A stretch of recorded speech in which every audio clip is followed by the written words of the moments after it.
Okay, so everyone, good afternoon, everyone. Welcome back to the Summer Course 2024. So, in a few moments, we will start for the third panel, and our friends will join online. Hopefully, you already take your lunch break. And for the third panel, we will discuss about the agriculture, technology, and sustainability. On the previous panel, we already discussed about the nutrition and public policy. And for this panel, we will discuss with four speakers from national and also overseas speakers. We have two speakers from Thailand and two speakers from Universitas Gadjah Mada. And to lead this session, I would like to invite Dr. Dyah Woro Untari, S.P. M.P. from Faculty of Agriculture, Universitas Gadjah Mada. For the next around 3 hours, I will give the stage to Dr. Dyah Woro.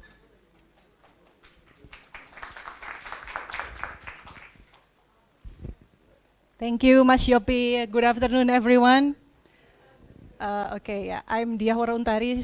Usually people call me Uun, actually that's my nickname. Yeah, but Dyah is also fine. So I'm happy to be here to facilitate the session with all of you. The theme for this panel is agriculture, technology, and sustainability. As what have mentioned by Mas Yopi, that we have four excellent speakers this afternoon, two from Thailand and also two from Universitas Gadjah Mada. Before we start, I would like to remind that all of us here talking about agriculture. Why? Because I think health problem is complex. Then there should be like a transdisciplinary study in order to approach it. So I think now I know why agriculture is also one of the important topic relating to health, because not only the disease, it's also the factor, maybe the human and also the environment as well. It influences how our health is. And today let's start the session. I will call Assistant Professor Dr. Chutha Takahashi Yupanqui. Please give her a big applause.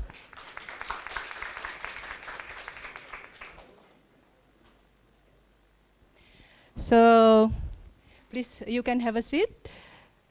And Professor Dr. Chutha, she is a teacher in Prince of Songkla University, Thailand. Yes, from the southern of Thailand. Southern of Thailand. I have never been there.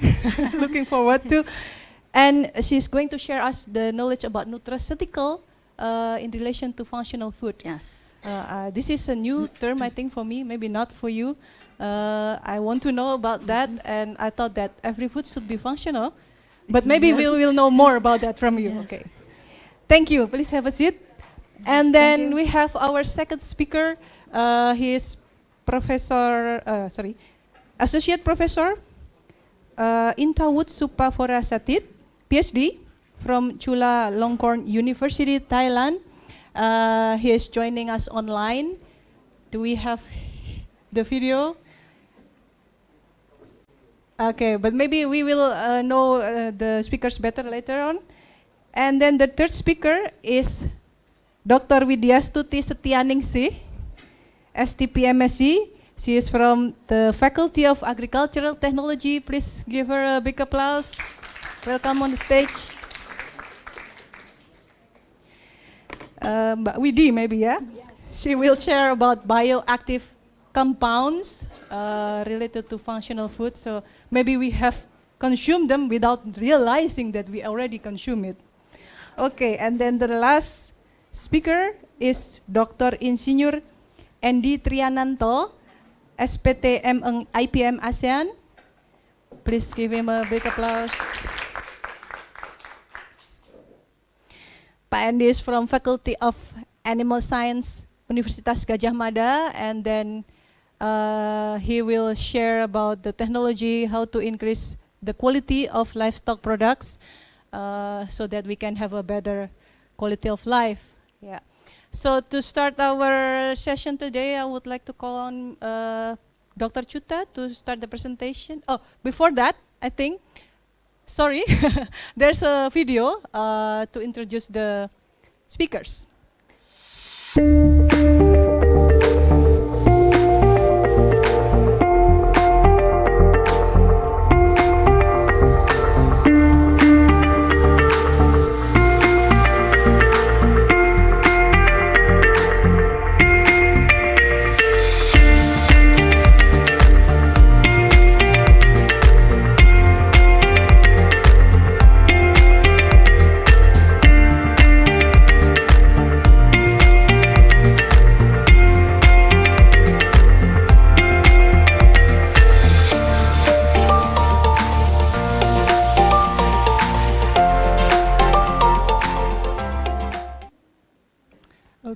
thank you so much. I hope we have known each other quite well. So the first panel is given to Dr. Chutha. Please kindly start your presentation.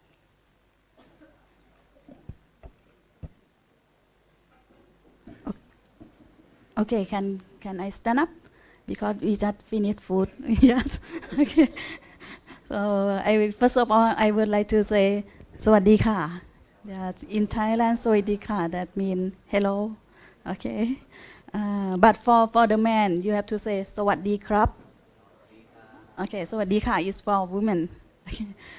So for the topic today that I would like to talk is about the nutraceutical aspects of functional food.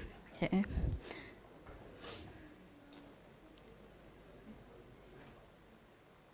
So the topic including the first introduction of the development of the nutraceutical in the agriculture.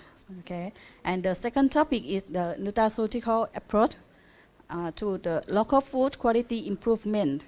And the third one is the future direction of nutraceutical science toward the improving food security. Okay. So I will go for the first. What is the nutraceutical? The nutraceutical is combining with nutrition and pharmaceutical. That means the food product that can provide the health benefit beyond the basic nutrition. Okay. And how important of agriculture? If nutraceutical combined with the agriculture, this can enhance the nutritional value of the crops by promoting the health and preventing the disease. I mistake this slide, so just skip it. And the historical background of the early use of the nutraceutical from the ancient civilization using the herb and also natural products for the health benefit. Okay. I think in your country also use a lot of herbs, right, from different countries. And for the modern development, the evolution from the traditional remedy to the scientifically validate the products in various products from the traditional remedy. And for the S1 in the biotechnology and food science.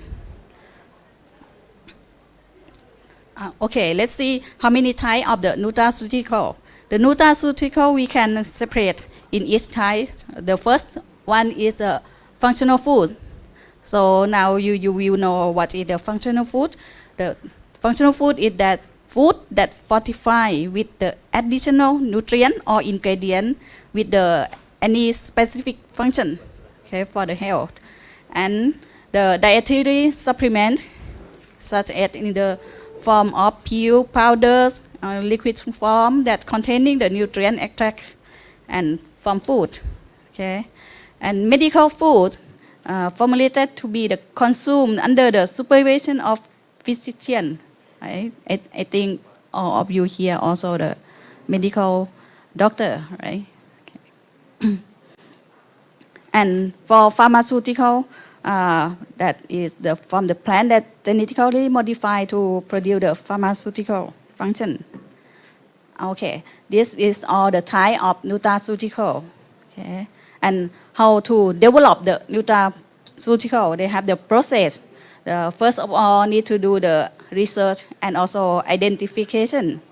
By identification, the bioactive compounds in the plant, and also need to do the research on the health benefit, such as, for example, anti-inflammation, antioxidant, boosting immunology. That's all.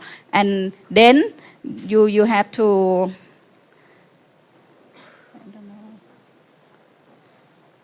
Okay, I don't know how to use the pointer. Okay, and for cultivation and breeding, you can selective the breeding and genetic modification for improvement of some bioactive compound or for remove something that you don't want, such as gluten, some like that. Yeah. And for enhance the concentration of the beneficial compounds. Okay. And what is the process? The next is the processing for the formulation by extraction and also stabilization of the bioactive compound. I think the faculty of pharmaceutical science or biochemistry, they are expertise on this, how to extract, how to study on standardization, and then you have to formulating the consumable product.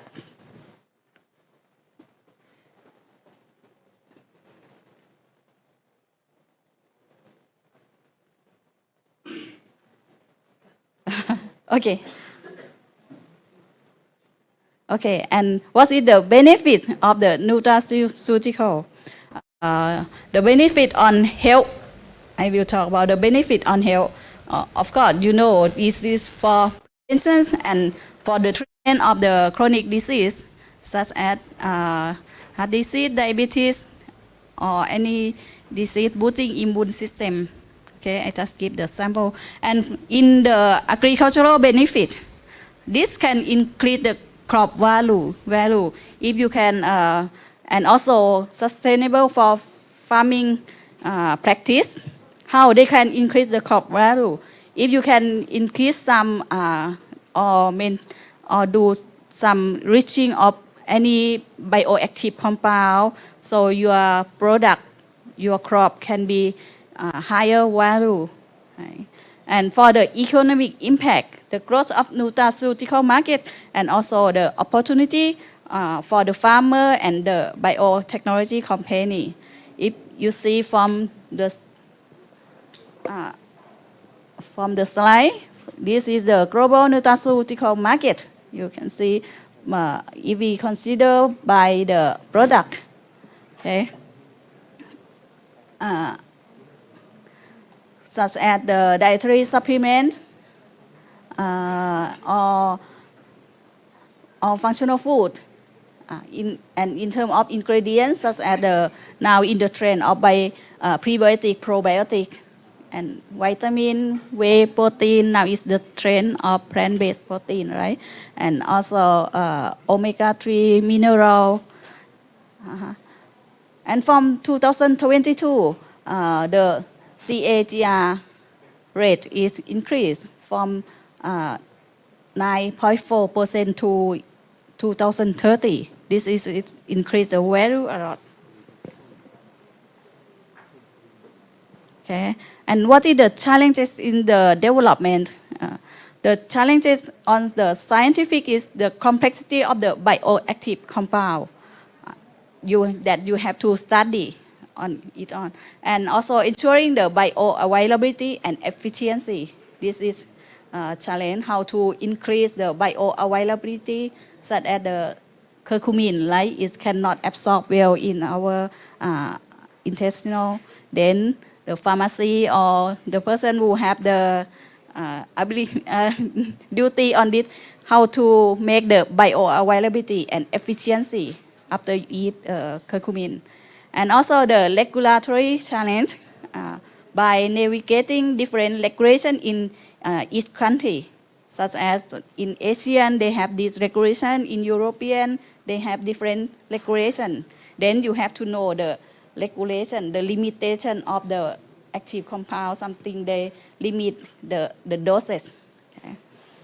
Even you can use in your country, but if you want to sell in another country, you cannot. You have to review the doses. Okay. And for ensuring the safety and also the quality of the standard. And another challenge is market challenge.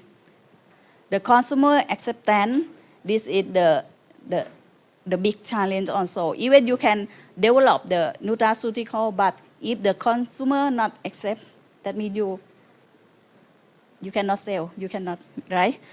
So the consumer acceptance is very important, and also education, how important of education. In terms of very new nutraceutical or some product that is new, people don't know before. Maybe well known in this country, but in another country not well known. Then you have to educate them before you want to sell in the another country. If you don't educate, they don't know, then they don't buy also. Okay. I have example of Thai. In Thailand, we have black ginger. Okay. For Thai people, we know well what is black ginger. But if you want to sell in Thailand, in Japan they would like to open the market of black ginger. But Japanese, they don't know what is black ginger. Then they don't buy. Then Japan company, they need to educate a lot for the benefit of black ginger. For the consumer, they can sell the product from the black ginger. Okay. And the competition with the traditional pharmaceutical, this also the challenge, because for Asian country we use a lot of herb at the traditional herb. By when we have fever, we just pick up this leaf for reduce the fever. But how you use the nutraceutical product, that you need to educate them. This is good for control the dosage. This is good for safety on contamination on microorganisms, something like that. And the case studies such as omega-3 fatty acid, okay, from the flaxseed, you need to know what is the health benefit on cardiovascular health, on anti-inflammatory property, and how to develop and commercialization process. Okay. And the curcumin from turmeric, what is the health benefit on the anti-inflammatory, antioxidant property, and how to integrate into the functional food and also food supplement. Okay. Because the curcumin in normal people eat in the food, right? I don't know today we have curcumin in food. No. Okay. Because just in the morning in hotel, I drink the soup, chicken soup with curcumin. Okay. That is the normal use for the traditional food. This is example from our publication just launched last month. Okay, from the student that we have contract on dual degree program. By the first year student study in UGM, apply from UGM, and the second year she go to study in Thailand and do research in Thailand. And then we have publication on the this is torch ginger. Her project is on torch ginger. Okay, I think you are well known on the torch ginger in Indonesia, but in European country, I don't know, maybe they know or not. We also eat this torch ginger in Thailand with the rice and many vegetables, okay, and even make the beverage. Okay, the significant on health benefit of this torch ginger is antioxidant, anti-tumor, anti-hyperuricemic, and anti-allergic, anti-diabetic, and also antimicrobial. And even they use for cosmetic on skincare application. And if you want to know more about the torch ginger, this is the paper from Malaysia. They just make a review article on the health benefit of this plant. Okay, I already attached the article for submit to the committee. Okay, you can read the document. And what study about this? Of course, if you want to do the nutraceutical product, or functional food, you have to study about the bioactive compound. That is important, and you have to study on the standardization. Okay, and this is they study on the chlorogenic acid, that is the main compound on this torch ginger.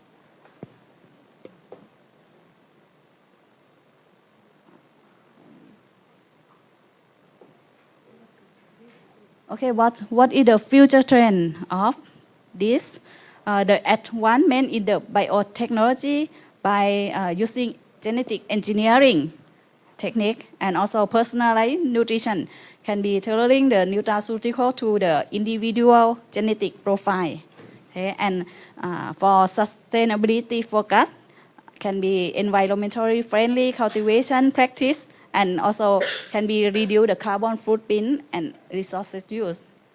In summary of this key point, nutraceutical can be a bridge between nutrition and also the medicine. Okay? The significant potential in the enhance on public health and also agriculture. Okay, for the second is nutraceutical approach to the local quality improvement. And how can enhance the health and nutrition through the local food system. Okay, I will go to the importance in the local food quality. Why local food quality is important? We need to improving the nutrition value and also health benefit of the local food, and also supporting the sustainable and healthy food system. What is the challenge? The nutrition deficiency in the local diet. Okay. And also the limited access of the diverse nutrient-rich food, then we have to challenge on this. And the potential benefit is we can enhance the public health outcome from the food quality improvement, and also can economic opportunity to the local farmer. By when you use the innovation to improve the bioactive compound, this the crop or farmer they can sell in higher price, then you can increase the economic. And for the research and identification nutrient deficiency and health need in the local population, and also researching local crop with the high nutraceutical potential. For the cultivation and the bleeding, you can enhance the concentration of the beneficial compounds in the local crop through the selective breeding and biotechnology. Okay. For example, you can select the rice with high risk in some ingredient, or for another plant or vegetable, you can enrich with some bioactive compound that you can sell in higher value. And for the processing and formulation, the developing method in the collaborate with the nutraceutical into the local food products, and you can ensuring the bioavailability and stability of the nutrients, such as you can biofortify to the sweet potato by increase the beta carotene to combat the vitamin A deficiency patient, and also can implementation and impact on the local community. And in fortified rice, you can enrich with iron or folic acid to address the anemia. Okay. And development and distribution in the local market for prevent the anemia in the people. The benefit on nutraceutical in the local food by health benefit can prevention and also management the chronic disease, okay, and can improve the overall health and wellness. By the economic benefit, you can increase the market value and also the local produce, and can increase the opportunity for the local food processing industry. Okay. And in terms of environmental benefit, can promoting the sustainable agricultural practice and reducing the food miles and carbon footprint. And what is the challenges and solution? In terms of scientific challenges, you can ensuring the efficiency and also safety of nutraceutical, because from the farmer maybe you cannot ensuring the efficiency. You have to eat a lot, right? But if you make like the nutraceutical product in the pill, in the capsule, you can just take 1 or 2, 3 capsules. That's enough. And also safety for and also safety. and for addressing variability in the nutrient content, and for the regulatory can be navigate the local and international food safety standard and ensuring the proper labeling and consumer information. And in terms of implementation, can educating farmer and consumer, integrating with nutraceutical into the existing food system. For the future direction, innovation in the biotechnology by use genetic tool for the crop improvement, and for personalized nutrition can tailoring nutraceutical intervention into the individual and also community health needs, and can be collaborative effort by partnership between the researcher, farmer, and also policy maker. So in summarize, the key point is nutraceutical can be the powerful tool for improving the local food quality, and also can potential to the enhance health, economic, and environmental outcomes. Okay, in the last topic, the future direction of nutraceutical service toward the improving the food security can be advancement in the biotechnology by use genetic engineering technique for the crop improvement, and can be personalized nutrition by tailoring the nutraceutical intervention to the individual genetic profile and also community health need. Because some people, even you eat a lot, but you never get fat, right? Some people eat very little, but why I get fat? I think this is also related with personal life nutrition, because I have one friend, he is very slim, tall and slim, but he eat a lot every meal. I really envy him because he can eat a lot, he happy on his food, but he never get fat. Okay, and on sustainability focus, environmental friendly cultivation practice, reducing the carbon footprint and resource use, and the last collaborative effort for the partnership between researcher, farmer, and also policy maker. It's like today we have summer course, we collaborative from many faculty. This you can help to for the future direction of nutraceutical and also toward the improving the food security. Okay, just first of all, I would like to make collaboration, because I think this point is very important. In our program, just passed the Asian University Network Quality Assessment by last year, and we also have MOU with the UGM with the double degree program, okay, on agriculture and technology. And this is our master and Ph.D. program. It is an international program if you are interested. Okay.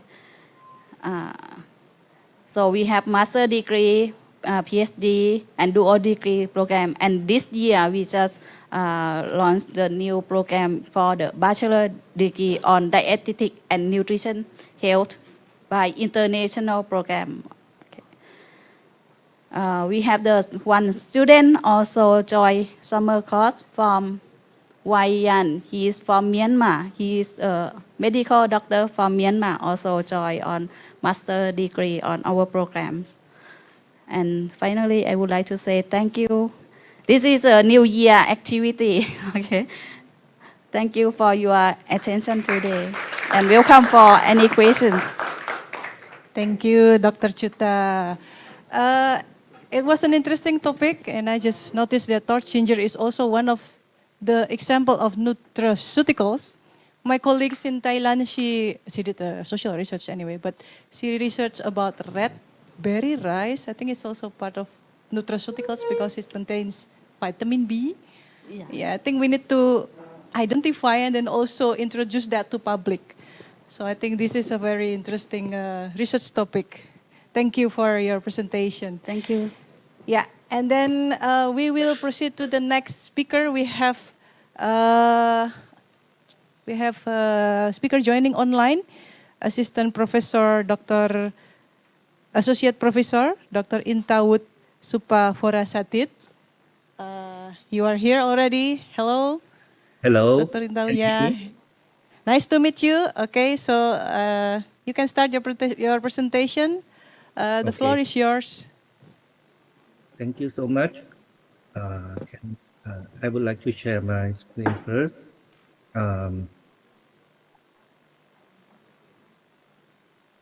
Can you see my screen? Yes. Okay. So thank you again for inviting me to present my work and also my lecture today. And my topic of the lecture today is the improvement of the agriculture product using uh, technology, which is like the one that I am working right now. I use the case study of the plant-based milk flavor, and we use the biotechnology to be able to uh, like change something inside the plant-based protein to be able to use in the milk, also the plant-based milk. Before we going further, I would like to introduce myself a little bit. I am Inthawoot Suppavorasatit. Right now, I am academic staff in the Department of Food Technology, Faculty of Science, Chulalongkorn University in Thailand. And I am also serving as a deputy dean in the Faculty of Science, Chulalongkorn University as well. I am a speaker for like many uh, like institutes, including the Flavor Academy from Food Innopolis in Thailand, and also for the National Food Institute in Thailand in the topic of food additives and also plant-based meat. I also be a speaker for like many institutes, like academic institutes, and also some public sectors. My educational background, I graduate in food technology, both bachelor and master in of science. And for the PhD, I went to University of Illinois in the States to be graduated in food science and human nutrition, but focusing on flavor chemistry. So my expertise are related to flavor for sure. Flavor chemistry and analysis, flavor interactions and release, alternative food proteins, meat and meat products, and also cocoa and coffee. So when we talk about the plant-based meat, we think right now is a trend. Actually, the trend for consumption right now, the people try to consume like less meat products. So numbers of vegetarians and also vegan also increased. The vegetarian itself, like, is the people cannot eat like the meat or meat products. But for the vegan, they don't eat any kinds of meat and meat product at all, even milk, even egg. But for like vegetarian, there are some regulate that they try to kind of like have the flexibility. Right now, like about 52% of the US consumer choose plant-based protein because of the health concern. And when we think about the health concern, they think like it's easy to digest and also absorb into the body. Not only that concern of the digestibility, but they think about like consume plant-based diet that can help their heart health and also some other things that concern about their health. Also, when we think about the environmental friendly thing, consume plant-based product or plant-based protein can help a lot because like when we think about the gas emission by raising up animals is quite high compared to the kind of like the amount of carbon dioxide that emit like by growing only plant or grains. When we think about the plant-based milk, we can think about the products that made from plant materials that are designed to mimic the milk in every way. I mean, like mimic in taste, mimic in texture of the milk, mimics the flavor of the milk itself, and also appearance. And the main advantage of this plant-based milk is suitable for maybe the people who have lactose intolerant, which is like the one that cannot eat milk at all because they're gonna have problem with their stomach, something like that. Right now, when we go to the supermarket, we can see a lot of like plant-based milk product in the shelf. Like not only the pasteurized product, they contain UHT, they contain a lot of shelf-stable products right now in the supermarket. Not only in the States or maybe in Europe, but also in Asia and also Southeast Asia as well. However, there are many challenges that occur when we try to produce the plant-based milk or plant-based product. The first thing is the challenge in processing. Because of the plant-based milk, we have like plenty of source of the protein that we can choose from. There are like maybe come from cereal, maybe come from nuts, legumes, edible seeds, oil seeds, and also tuber. Each individual protein has different kinds of amino acid containing inside. So the protein itself like are differences in functional properties, differences in amino acid profile, different in taste, flavor, and also nutritional values. That means like if you would like to mimic the real milk, which is come from the cow, you need to mimic the amino acid profile.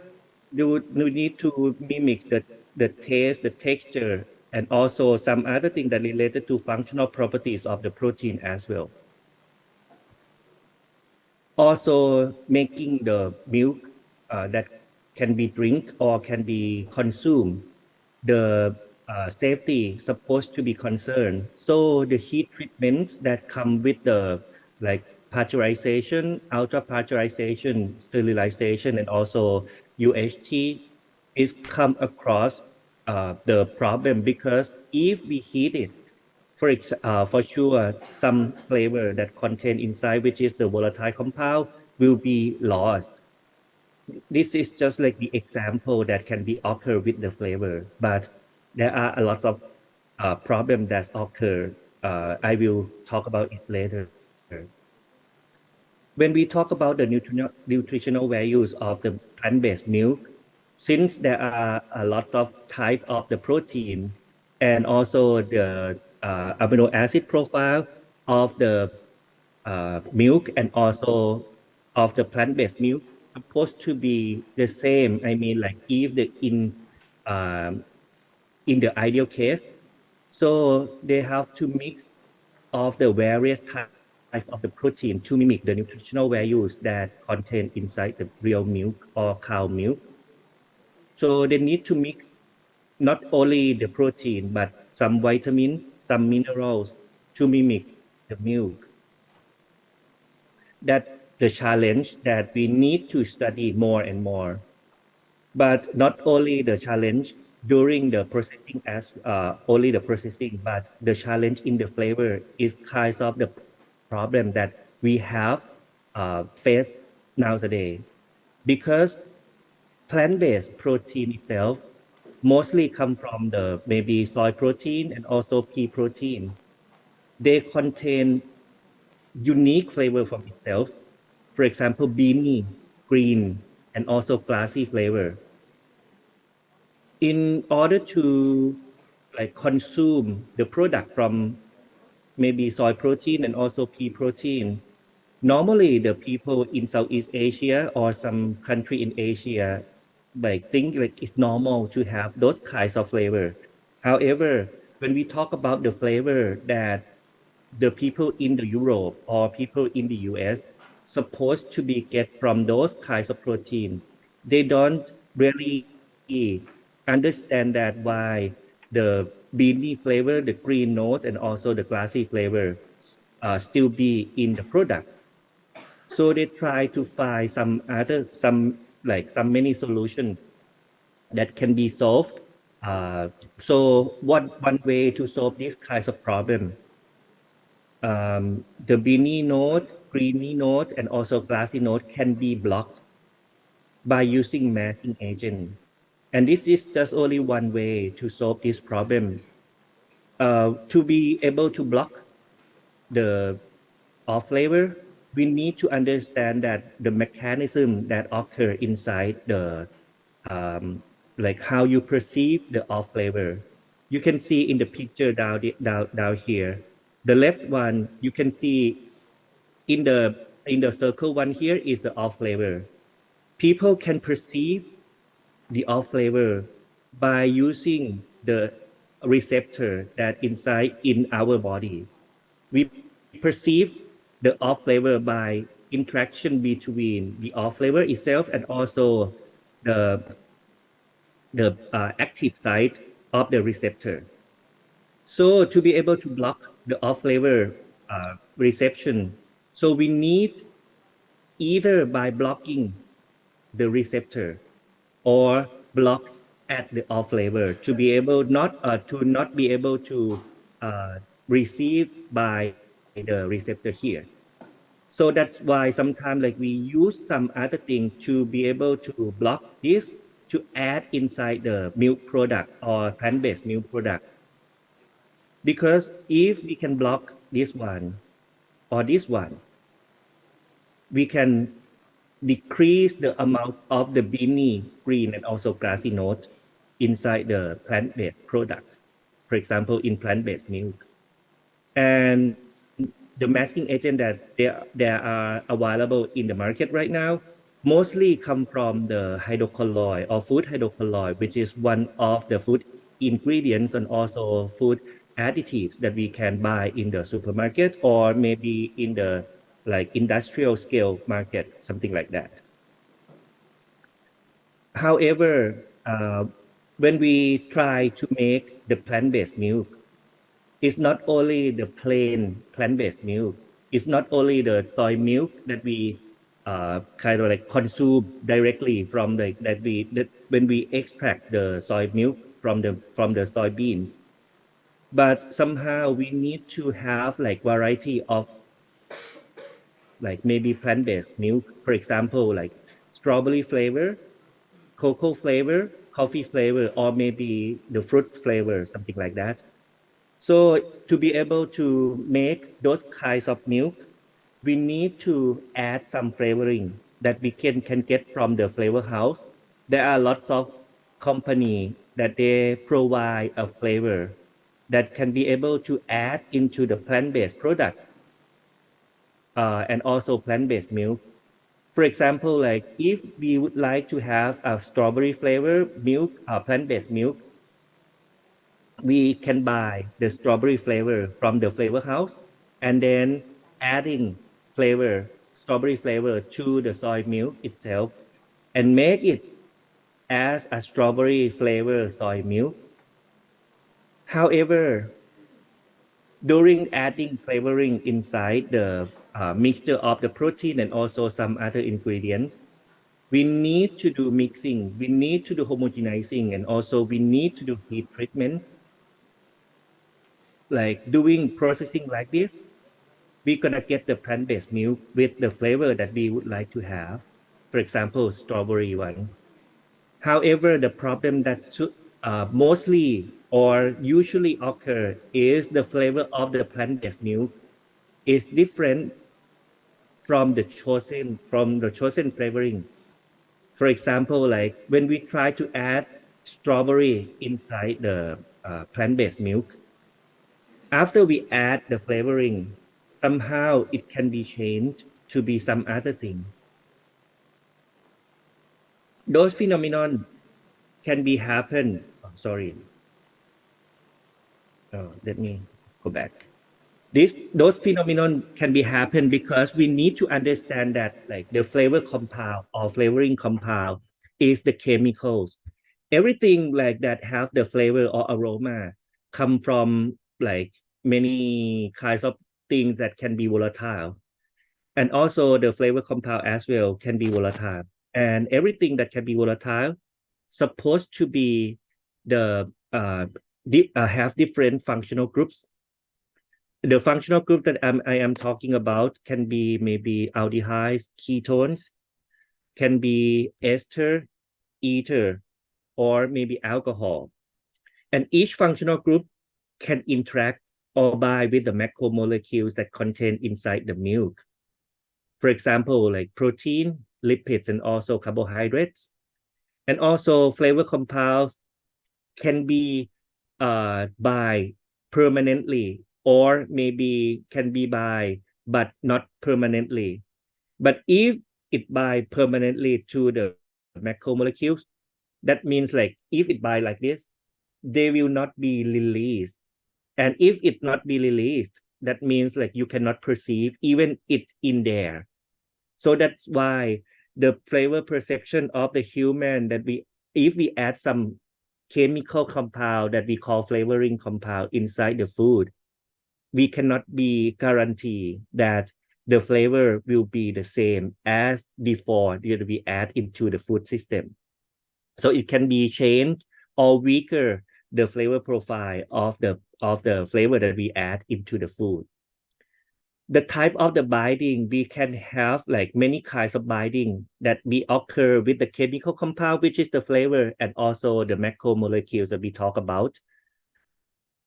And actually the binding that can be occur can be physical chemical and also chemical binding in both low and high moisture food system. So when we talk about the like plant-based milk, we talk about high moisture food system.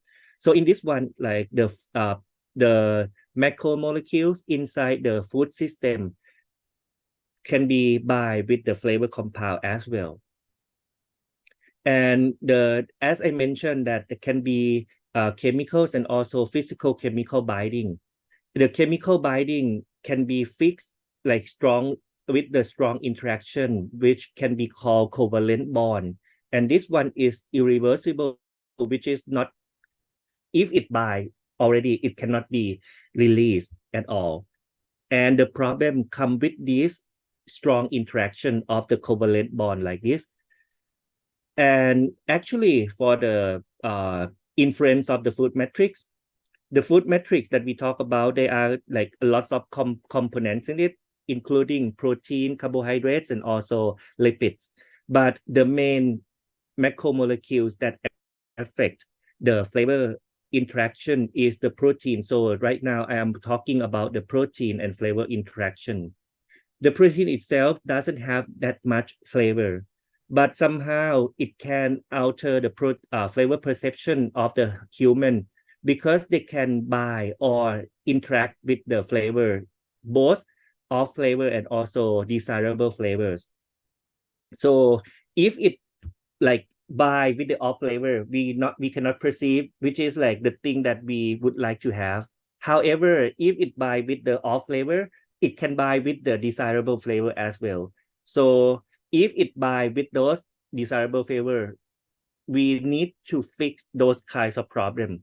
So we need to be to understand the mechanism that occur inside both reversible and also irreversible interaction. For example, this one showing the picture of the irreversible interaction, which can come from the protein itself and also the flavor that contain carbonyl groups, which is the maybe the ketone and also aldehyde.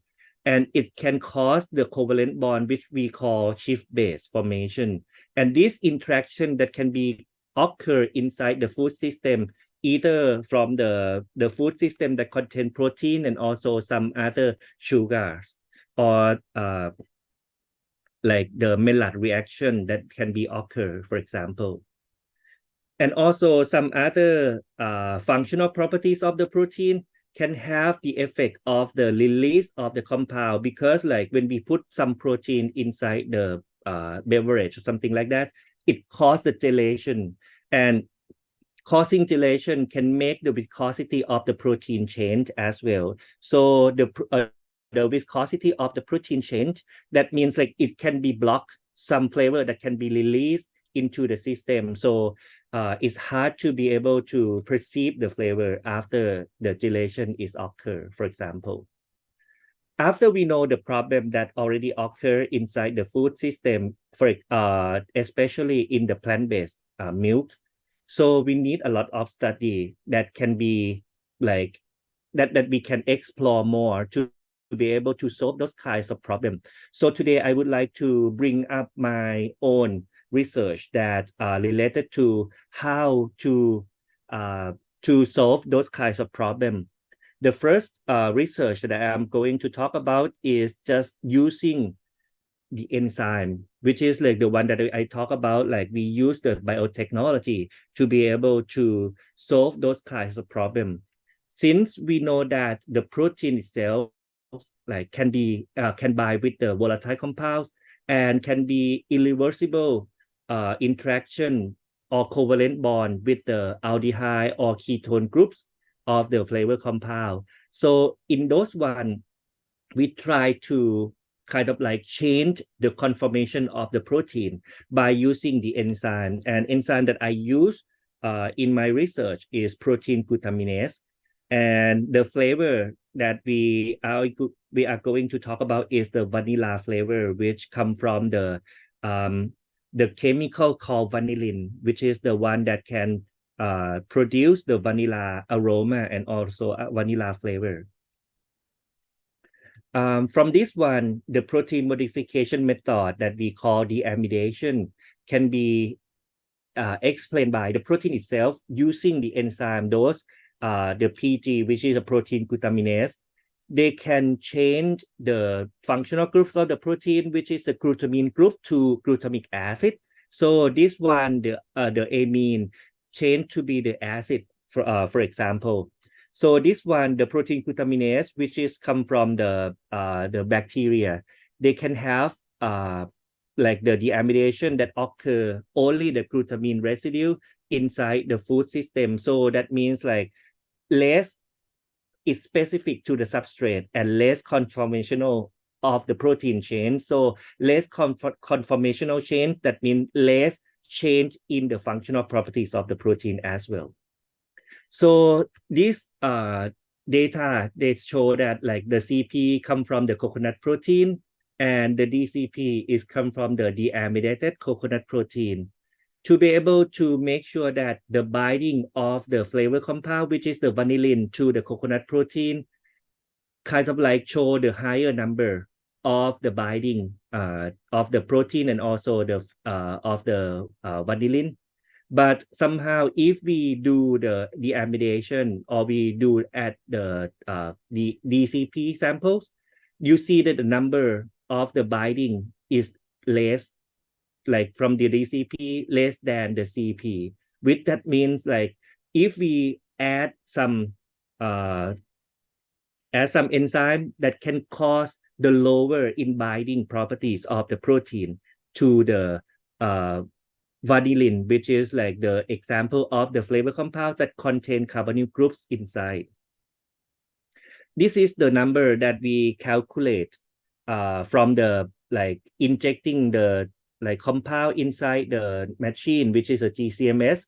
But somehow we need to make sure that how the perception of the human can be related to the numbers that we can find inside using the machine or not. So we try to measure the number that we call base estimate threshold, which is the concentration, the lowest concentration that make us can be able to perceive the flavor of the vanilla. So we add some flavor compound inside the protein solution. The one come from coconut protein itself that doesn't deamidate. The one is the deamidated coconut protein. It can and the results show that the concentration that can make we perceive from those deamidated coconut protein is a lot lower compared to the coconut protein. That means it's confirm each other that doing the amidation can help reduce the amounts of the binding that can be occur inside the food. Another example is the flavor binding of the pre-protein. And this one, we use the strawberry flavor as an example. The strawberry flavor contain a lot of ester group inside. So we try to be able to understand how ester group try to attach to the protein and how the interaction that can be occur. And this one, we come up with the solution of those in strawberry flavor have a lot of ester and also have a lot of compound in it. So we try to be able to, the first one is just like, it show the flavor profile of the strawberry flavoring. It show they have some green note, they have some berry note, they have some grape-like note, creamy notes, and also sugary. After we add into the protein solution, which come from the pea protein, the flavor profile is totally changed to be like more green, less berry, less grape, and also less creamy, and somehow it show sugary like in like the same amount. But in total, the profile of the strawberry flavor is totally changed. So after we try to understand sorry. Dr. Inthawoot, you still have Sorry. After we try to understand the binding, so we come up with the solution to adjust the compound inside the strawberry flavor and add back into the strawberry flavoring. And it shows the kind of like almost the like change the profile, but closely to the strawberry flavoring at the beginning here is the adjust concentration of the compound in strawberry flavoring before adding to the pre-protein milk, something like that. So for the take-home message today is the flavor is important in terms of the consumer consumption choice, and also the interactions of the flavor of the food protein cause the change in flavor profile. So we need to do more R&D to solve those kinds of problems, to be able to make the like plant-based milk or plant-based protein product that can be like deliver the flavor that we would like to have. So thank you very much for your kind attention. And if you have some more questions about my presentation, just like let me know. Thank you, Dr. Inthawoot. Let's give Dr. Inthawoot a big applause. I think it was interesting how the alternative protein, it has several challenges like the flavoring can change, or maybe the what do you call it, the gelation. But I think you have provided some technologies that can address these problems, and I think it's actually absolutely will help people who have lactose intolerance or other needs. And let us proceed with the next speaker. We have Dr. Widiastuti Setyaningsih. She is going to present about bioactive compounds in food samples and also functional food product development. Floor is yours. Okay, thank you, Dr. Uun. Allow me to stand up also. Yes.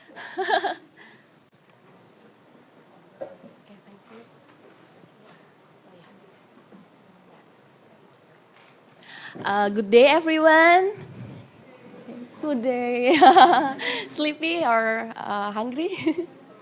Okay, as been introduced, my name is Widiastuti Setyaningsih, but for those not originally from Indonesia, may be difficult to pronounce my name, so you can just call me Widi. I am an associate professor at Department of Food and Agricultural Product Technology, Faculty of Agricultural Technology at this university, Gajah Mada University. I did my master and Ph.D. in the field of analytical chemistry, and since 2012 I joined this university and I start to have research in the field of food analytical chemistry. So I did a lot of research in the identification and quantification of any compounds, not only bioactive actually, but also the toxin. And I found out that there is a wide range of bioactive compounds in edible flowers.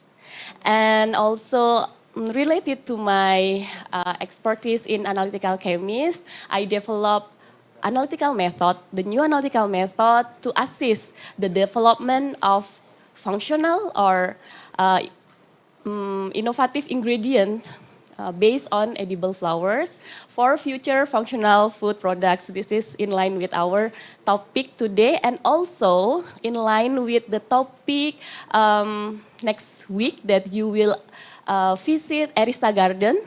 It is a restaurant in Yogyakarta, north of Yogyakarta. They serve a number of dishes from also beverage from edible flowers. Yes, interesting, right? So you will visit Arista Garden on Monday morning with me also. Okay, so the topic for this lecture will complying the index as follows. First and foremost, an introduction about edible flower and the bioactive compounds in edible flowers and their functional properties. Then we will discuss about edible flower processing, consumption, and also the, how to process the edible flowers. Example for innovative food based on edible flowers. Subsequently, I will talk about tools. This is analytical tools in functional food development. And if you interest in research about analytical method for assisting the functional food development, I will also present how to do it step by step by showing a research map for functional food development. And we will discuss later about analytical method, including the extractions and also the separation technique. And finally, when Dr. Uun allow us to have discussion, there will be question and answer session. So, edible flower actually already consumes in diverse culture. In Spain, for instance, where I did my master and also PhD, they use saffron.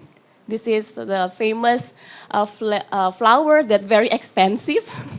They use saffron as a natural colorant and also seasoning for their yellow rice. This is commonly or known popularly as paella. Have you ever tried paella? Okay.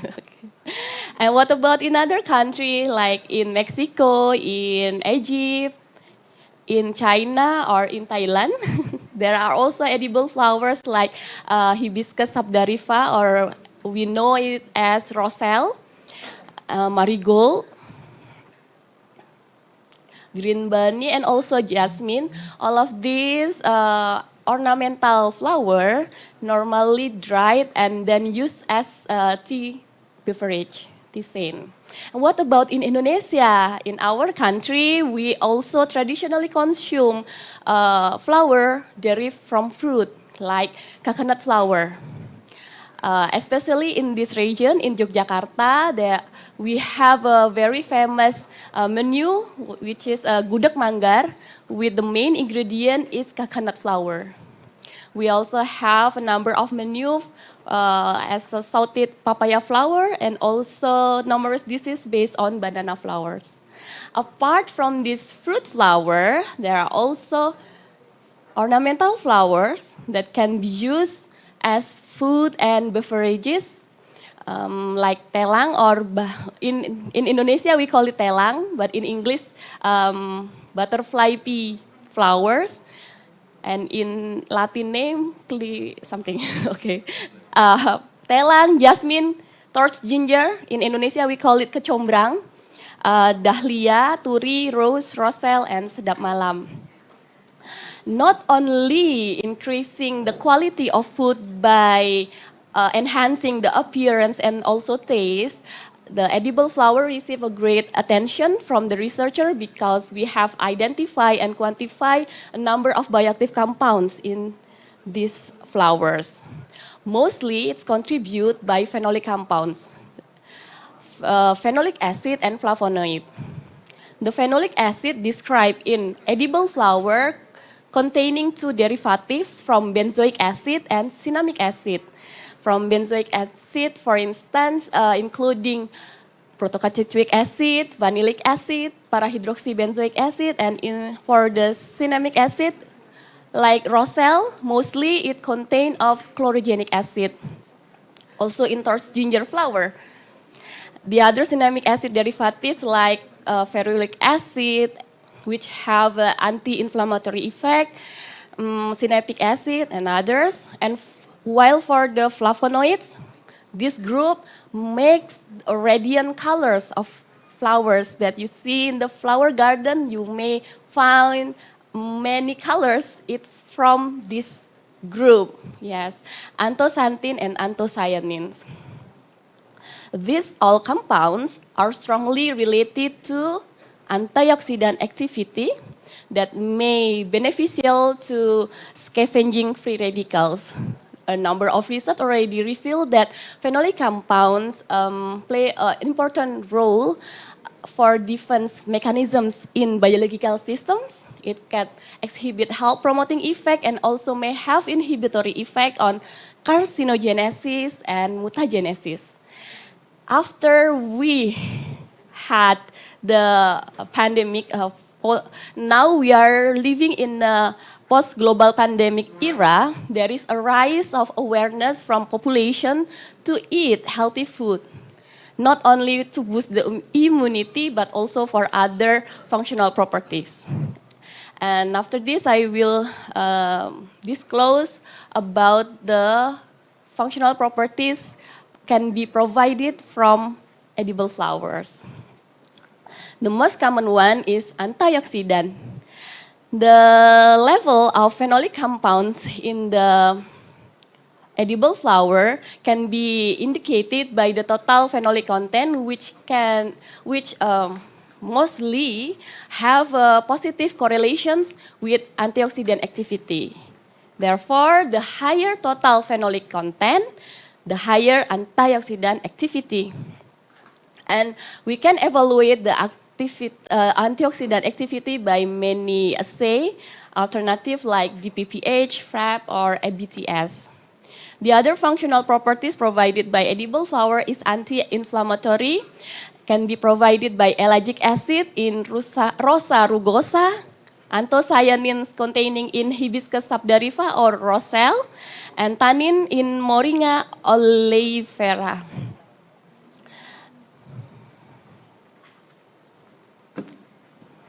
In edible flower, we can also take the advantage of the microbial inhibiting substances like flavonoid, like rutin from Sesbania grandiflora and from Jasminum sambac.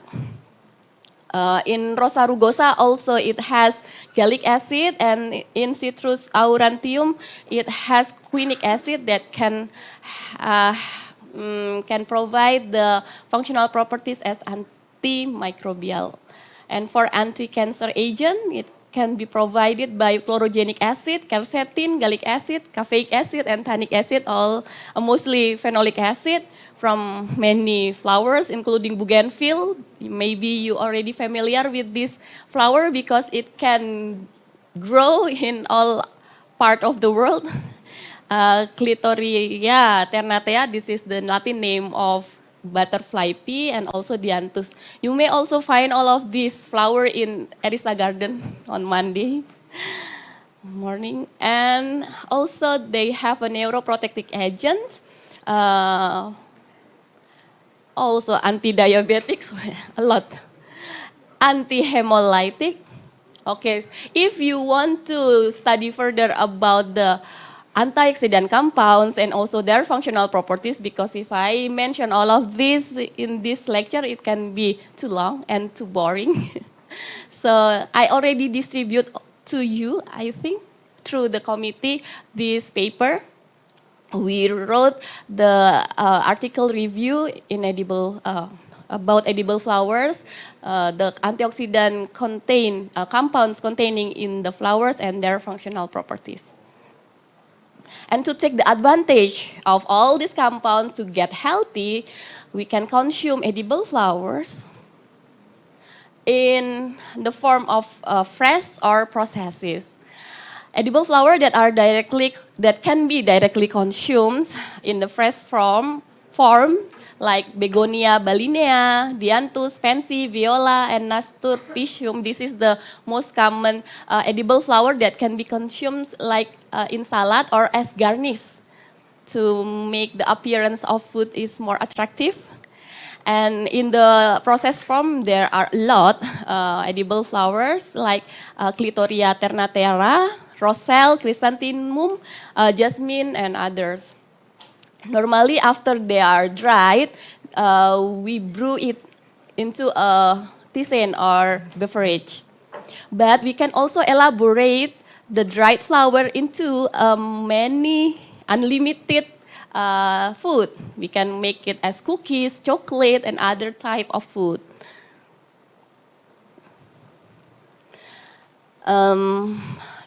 Even though we know that edible flower containing nutritional component rich of bioactive compounds and also provide great sensory attractions, this is the great value of edible flower, but it's not yet popularly used in our daily consumptions, right? Of the because of this problem, it has short shelf life.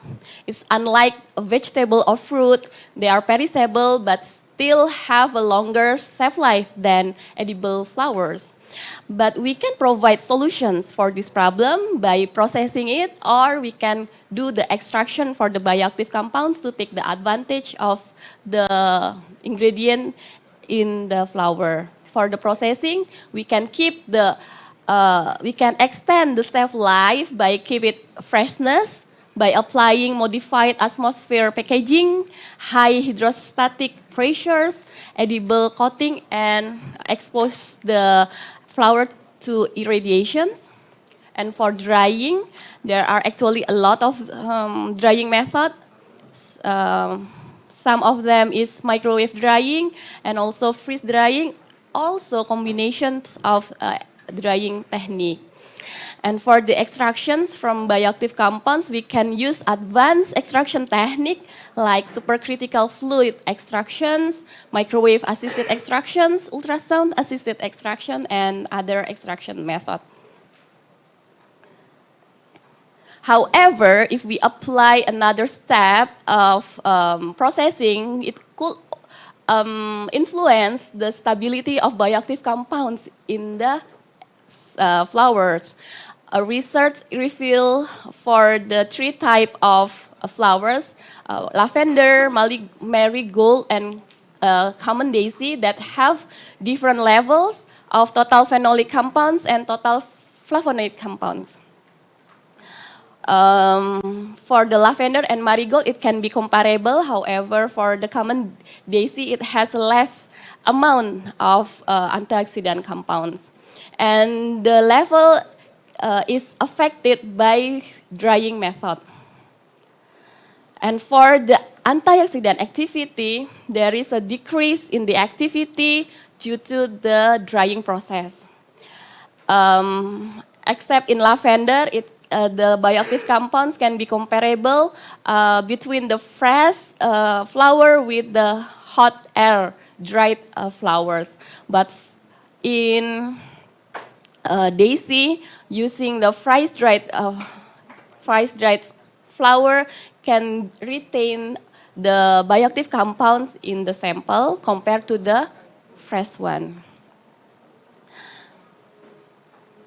And this data actually in accordance to our data we have just published last month with Dr. Chutha, but in torch ginger flower we developed a new method for the analysis, and we apply that method to evaluate the drying process of torch ginger flowers. And we compare the torch ginger flower from Thailand and Indonesia.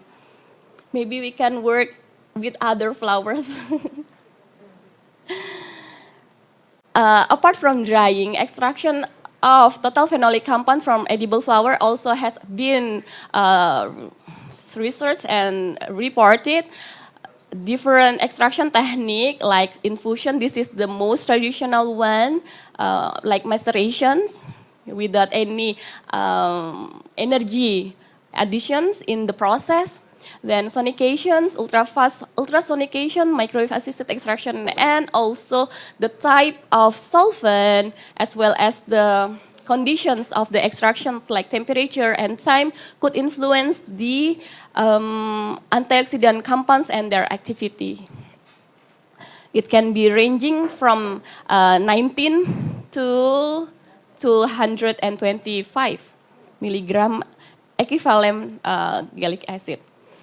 The resulting extract then can be applied for natural dyes or natural colorants and can be applied for food, not only giving or increasing the color of our food, it can provide benefit for human health. However, the stability of this color can be strongly influenced by the pH.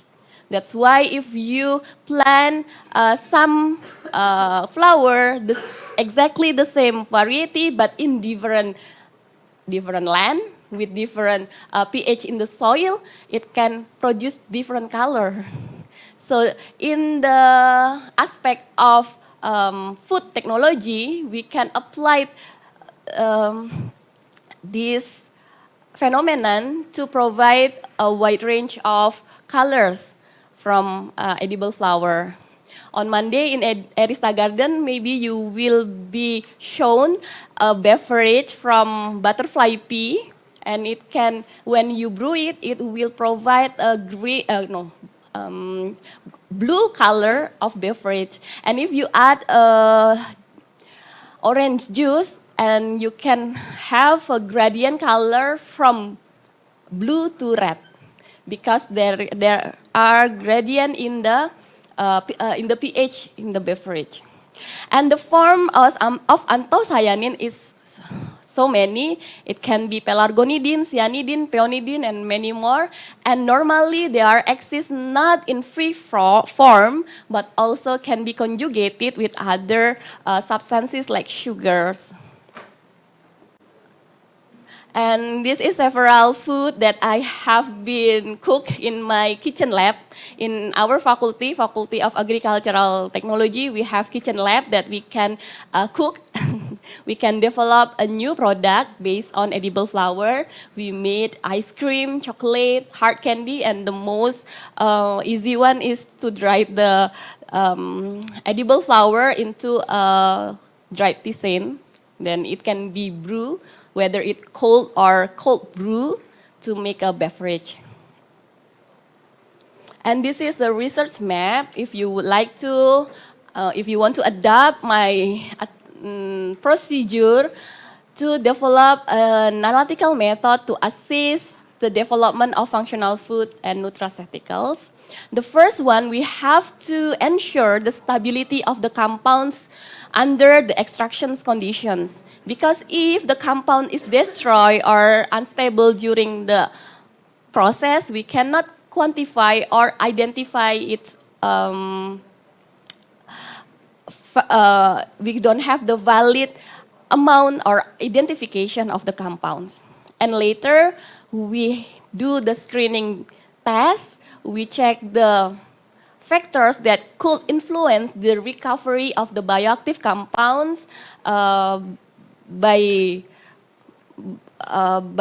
many factors like solvent, temperatures, time, and others. Once we decide which variables and level that we have to check, we then do the optimizations using experimental design and can be combined with data analysis with also chemometric.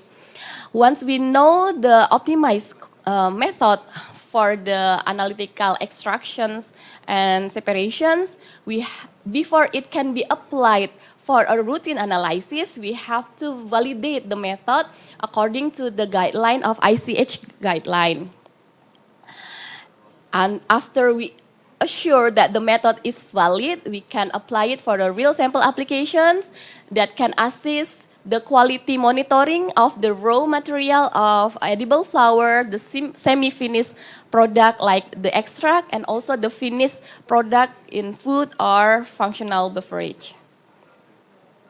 And now is the one example of the edible flower specifically for roselle. Why roselle? Because it's very popular in Indonesia. Actually, we consume roselle and do the research about roselle as the second biggest researcher that report this finding in Scopus, because this data taken from Scopus. The first one is a researcher from Mexico, because in Mexico they also familiar with these edible flowers. This is also, I provide you the readings. Have you read this or not? Not yet. It's easier to check in the class than reading by yourself. But if you want to have more information, you can access this paper, and this is also open access, so you can read without subscriptions. This is our other review article about the methodologies in phenolic compounds analysis, specifically in roselle. So there is a lot of analytical method reported only for roselle flowers. And also the compositions, biological activity, beneficial effect on human health. Why it is necessary to develop analytical method for edible flowers, specifically for roselle? This is the database that we collect from 1,422 paper in Scopus. We screen with inclusion and exclusion until 108, and we summarize, we review, and we take a conclusions that there is a challenge in the analysis of phenolic compounds or bioactive compounds in roselle flower, because the phenolic content in the flower is in the very trace or very minor level. It can be in ppm level, part per million. So we have to take these trace compounds accurately to be able to identify and quantify the bioactive compounds, and we can report the data as a valid data. The other challenge is due to the complex matrix, because we can have a very big or higher amount of interference than our analyte. A complex sample matrix contains a diverse range of primary and secondary metabolites in the edible flowers. And also it is a challenge to identify the bioactive compounds because of the huge variety of phenolic compounds, and the phenolic can be conjugated to other components in the matrix. So we have to release the compounds first, then we extract the compounds before we could identify and quantify it accurately. The other challenge is due to the polarity of phenolic compounds. Because of the structural diversity and the fact that they contain multiple hydroxyl group, this can make phenolic compounds polarity very significantly, from very much polar to less polar. And as we know, because it has the antioxidant activity, it can react quickly with other food components, so we need a very fast analytical method. And for the extraction is normally taking much time. It's not working. Oh, really? Yeah. Oh, okay. Yes. It's tired. Yeah. Still with me, right? Now we have the advanced analytical method for extractions that could provide general advantage like increase the extraction efficiency, very rapid, and consume less amount of solvent. So it supports the green extraction technique. There are pressurized liquid extraction, for instance, that can work at elevated temperature with no filtration required. It can perform in multi-cycle extractions in automated system. So it has auto sampler, so we can just put our sample and solvent, and then we can go home tomorrow morning, we can have the extract. And ultrasound assisted extraction, this is the most practical, very easy. We don't need an expert to operate the instrument, and compared to pressurized and microwave assisted extraction, it's cheaper. And for the stability of the compounds, it can be good because it operates in low to moderate temperature. So for bioactive compounds that are labile or not stable in the high temperature, you can choose this extraction technique. And microwave assisted extractions, gak ulang lagi. Yes. Okay. Like pressurized liquid extraction, it also can be performed in elevated temperature in automated system, but the most advantage using this extraction technique is it can be perform multiple extractions. Unlike pressurized and ultrasound assisted extractions, that the instrument only perform extraction one by one, in microwave assisted extraction, you can perform up to 24, or in the slide, because it has 10 vessels in one rotor, it can perform 10 extraction in a single process. So it saves time. After and the influence factor that can be studied to optimize the extraction method can be from solvents, solid to sample to solvent ratio, extraction time and temperature, and others. And among yes, I have to be more patient. Among the other advanced technique, the ultrasound assisted extraction is the most popular one, and each extraction technique need their own optimization process for specific for the target or analyte and also for the matrix. That's why even though it's only extracting phenolic compounds in raw cell, the analytical method can be very, the alternative of the analytical method can be found so many. And the last, the last slide, after the extraction from the raw cell, the extract will be sent to the for the identification and quantification step. We can analyze it using the either spectroscopy or chromatography technique with a lot of coupled with a lot of detectors. Okay, that's all. Thank you very much again. I return back the time to our moderator, Dr. Uun. Thank you. Big applause for Dr. Widi. All right. So because different diseases now emerge, I think bioactive compounds is important because they contain antioxidant, and I am aware that you are coming from different countries. In case you are interested to do research about edible flowers, you can always contact Dr. Chutha and also Dr. Widi, of course.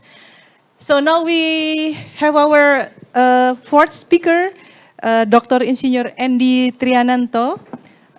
He is going to tell us about how to improve the quality of livestock products using advanced technology. So, floor is yours. Thank you, Dr. Uun. Okay, good afternoon. Yeah, everyone, and which I very respect Dr. Uun, Dr. Widi, and Dr. Chutha. Let me fill my 30 minutes with some information, and also I don't think this is a lecturing, yeah, because I feel this is like sharing from me to you or from you to me. So I'm asking Dr. Uun, can I have 10 minutes for ice breaking? Yeah, so because it's very hard job for me to fill 30 minutes in the end, in the last presentation, which I feel like other is very good in presentation. So I hope at least you remember my ice breaking. So can we stand up? Yeah. So the rules is we have gender, of course, because we are different culture. But the rules is one, this ice breaking is men and men or women to women. But if men and women can do it, is up to you also. Yeah. So we call it in Indonesia pijat. Yeah. So please go to your friend directions to the right direction. Okay, and then, yeah, give your friend the best massage that you can do. Yeah. To her or his shoulder. Yeah. Okay, we can do it at least how many times do you want? 1 hour. Okay, we did it 1 hour, so I don't need to share my presentation. Okay, so tell your friend, don't be serious. This is the last presentation, and also the lecture already sleepy. So don't take it seriously. Okay, so go back to other direction. Yeah, to the left direction. Give the same treatment with your friends. Okay, give massage. This is balance, or we can say mutualism. Yeah, benefit. Yeah. Okay, feel good? In my faculty, I came from animal husbandry. We have a story. If cows or sheep stress, their meat become dark. Yeah, because the lactate acid become very high. Around 8. The pH is become very high around pH 8, and then it's become very dry, very firm, and very dark. So I hope you don't have that in this class. So we did that. Okay, and then say to your friend, don't be serious. This is the last presentation.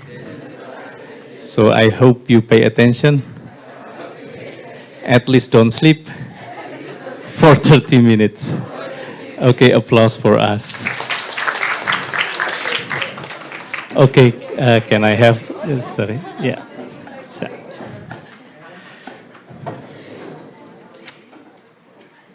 Okay, so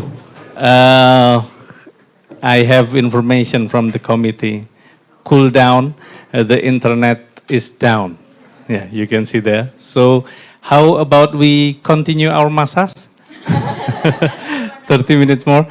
Okay, everyone, here my name is Endy. I came from animal husbandry faculty, especially the animal products technology department. So here, the committee asked me to present related to the advanced technology related to my faculty research. But actually I have problem because in Indonesia, sometimes the small and medium enterprises cannot reach that advanced technology. So in my case, for example, usually we did research in lab, but when we go to the community, actually we cannot match. It's very different. So I will give you just information, just sharing what we did in our lab. What we did, we did 3, what I think that is advanced technology Its first is related to the irradiation, second one is related to the retort packaging, and the third one is related to the nanoparticle. But believe me, I just will share to you a very few of it. Because, can I ask which are you from? All of these, participants? Can I know who come from Malaysia? 1, 2, 3, 4, 5. Okay, 5%. Okay, and then who come from Netherlands? Okay, 1. And others from Czech Republic? I hear we have from Czech Republic also? No, you're from Pakistan. Okay. Also we have from Czech Republic. And, correct, sir? Somebody else. Okay. Okay. And who come from Thailand? Okay. Whoa. I think majorities come from Thailand. Eh? So it's very good. I mean, different culture. We would know each other. And I want to ask, what kind of food based on meat in your country? So, Thailand, what kind of food is very popular in your country related to meat product? Thailand? Okay, from Thailand. Because too many Thailand's friends, so I cannot. What is the name? Pat Kapong? Pat Kapau. It's made from chicken and basil. Okay, great. Chicken basil, yeah. I am 3 or 4 times went to Thailand, so I think I know that meat product. And others maybe from Netherlands? What kind of food? Pork chop. Okay, great. Yeah, it's very, yeah. Bitterballen. Okay. Okay. Okay. Okay.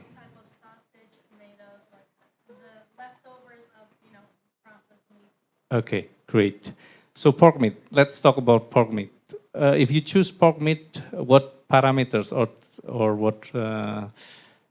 what make you choose that meat first? For example, you go to the market and then you found a lot of many pork meat. So why you choose the A or the B or the C? The first thing I look at is the price. Okay, great. That's very out of my mind. I think you would say like academic kind of, but that's I think that's the same. Yeah, yeah. For me, it's the price. And then second one, maybe you have. I try to look at the labels, so which meat has like an environmental label. Oh, great. Yeah. And what the type of meat, like which contains more fat, less fat. Okay, great. Okay. Okay, great. How about color? Do you choose the red bright color or? I think more with fish. No, I mean the red one, the red meat, yeah. No, I don't really pay attention to the color. Okay, color, no. And then others? So any color would be okay, yeah? Yeah, unless it looks really like bad, like really off in color or something. Okay. But no, generally I don't look at the color. Okay. Okay, thank you. Because I want to correlate my presentation with color actually, but we are go to price, so that's okay still, yeah. I will try to as much as possible to correlate it. Yeah. So let me try. Okay, I already tell about this. Sorry. Okay, like I said, sometimes advanced technology is very difficult when we go to the community. And actually in community, several times I went to Indonesian medium enterprises community. Usually the problem that I have is very different from the lab that I did my work. For example, my Ph.D. I take my PhD in Korea, yeah, South Korea, yeah, and it's related to the food packaging. But then, when I came to Indonesia, I go to the community. Actually, the problem sometimes very different. We talk about retail pots, for example, sterilization, but when we go to the community, usually the problem is very simple. They don't have label. They don't have, the internet marketing, for example. And then when they put some information in their product, usually it's very simple, like they put Google logo. So not their website or their email or their number, but Google logo. So, and others, for example, they don't use lamination, like plastic lamination. It's very simple as that. But that is the real problem that we need to develop.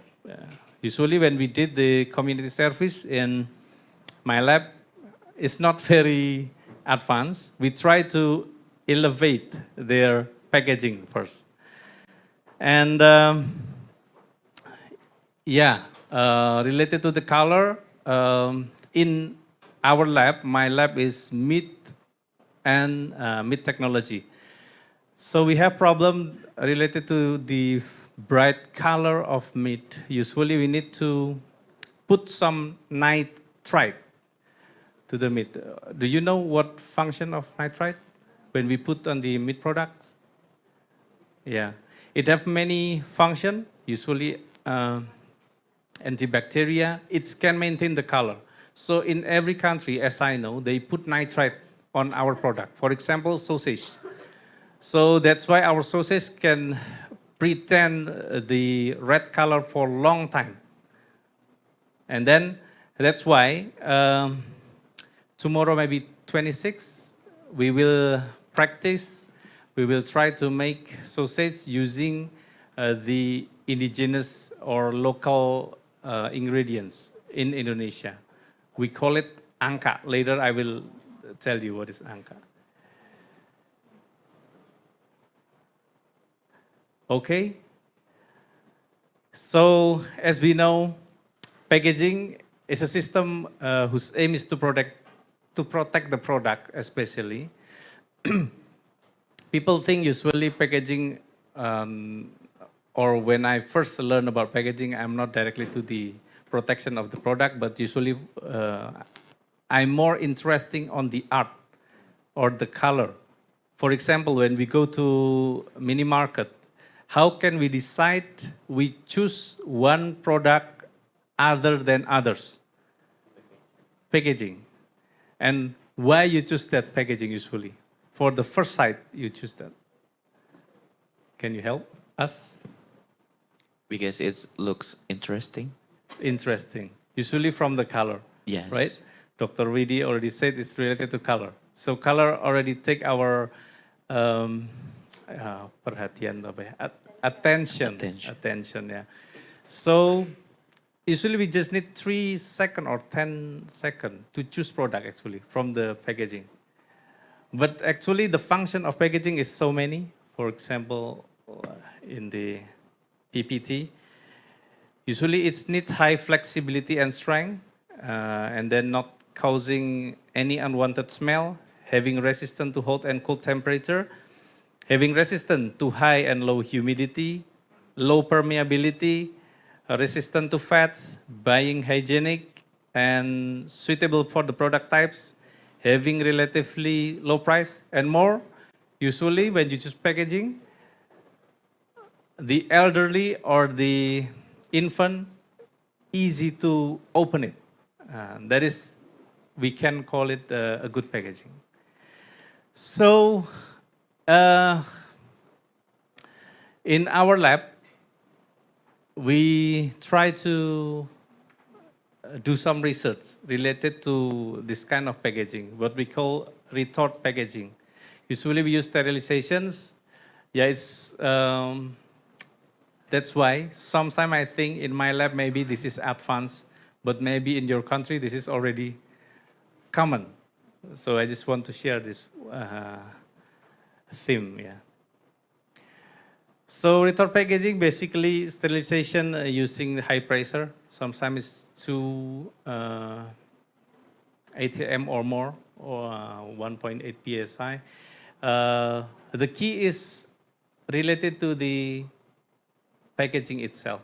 It's called multi-layered plastic or flexible packaging. It has many layers, sometimes propylene, nylon, aluminum foil, and then polyester. But all of it, the function is to maintain or protect the product.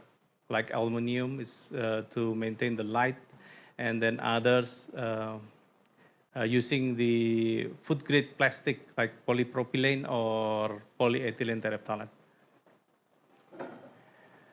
So to extend the shelf life, usually in Indonesia we have sate like this picture. It just can maintain 1 or 2 days to be sold to the consumer. But one of our counterpart or our, I can say friends, in Kebumen, they have product named sate ambal. This is very common in Kebumen, in Central Java. The product is sate made from the, it has tempe. Tempe is like Indonesian traditional soybean product, kind of like that. And then the shelf life usually just 1 or 2 days. And then we try to retort it to extend the shelf life. And this is the example of the product that already can be sold more than 2 days, sometimes even 3 months or 6 months or 1 year even. And others, culinary or cuisine, also we already try to do research on it, like empal gentong, and also last time we try with sate ayam, and also another one. We have research collaboration also with the fishery faculty last time. So if you want to read the research, you can, I think open from the committee folder. I already sent it also. And then second one, I think advanced technology in Indonesia. I cannot say this is, I am the representative of Indonesia. Yeah. I just can say this is in my lab. We did the mid irradiation also. This is just to open the window of the advanced technology, advanced technology that I said prior. We try it on the bakso. Bakso is Indonesian meatball. It's made from meat, and then some filler, some ingredients like spice and others. And then we try to pretend the shelf life by using irradiation. We go to the Surabaya. Surabaya is in East Java. We have a connection there with the PTN Sterna. So we try to use 2 until 12 kilograms of X-ray irradiation. And X-ray, as we know, is alternative technology that minimize direct contact with the products. By using this technology, we can have a huge amount of products sterilized in one time. For example, usually in Enserna, it's like 3 tons of product, and it just needs like couple hours to be sterilized. Usually for the dry food, limited for 1 kilogram, and for animal products until 10 kilogram. But some journal I read it's used until 35 kilogram. And this is the product. I don't think it looks delicious now. And I don't think everyone want to try it, because in my lab, if they hear about irradiation, sometimes they don't want to try, because they think irradiation is cancer and others.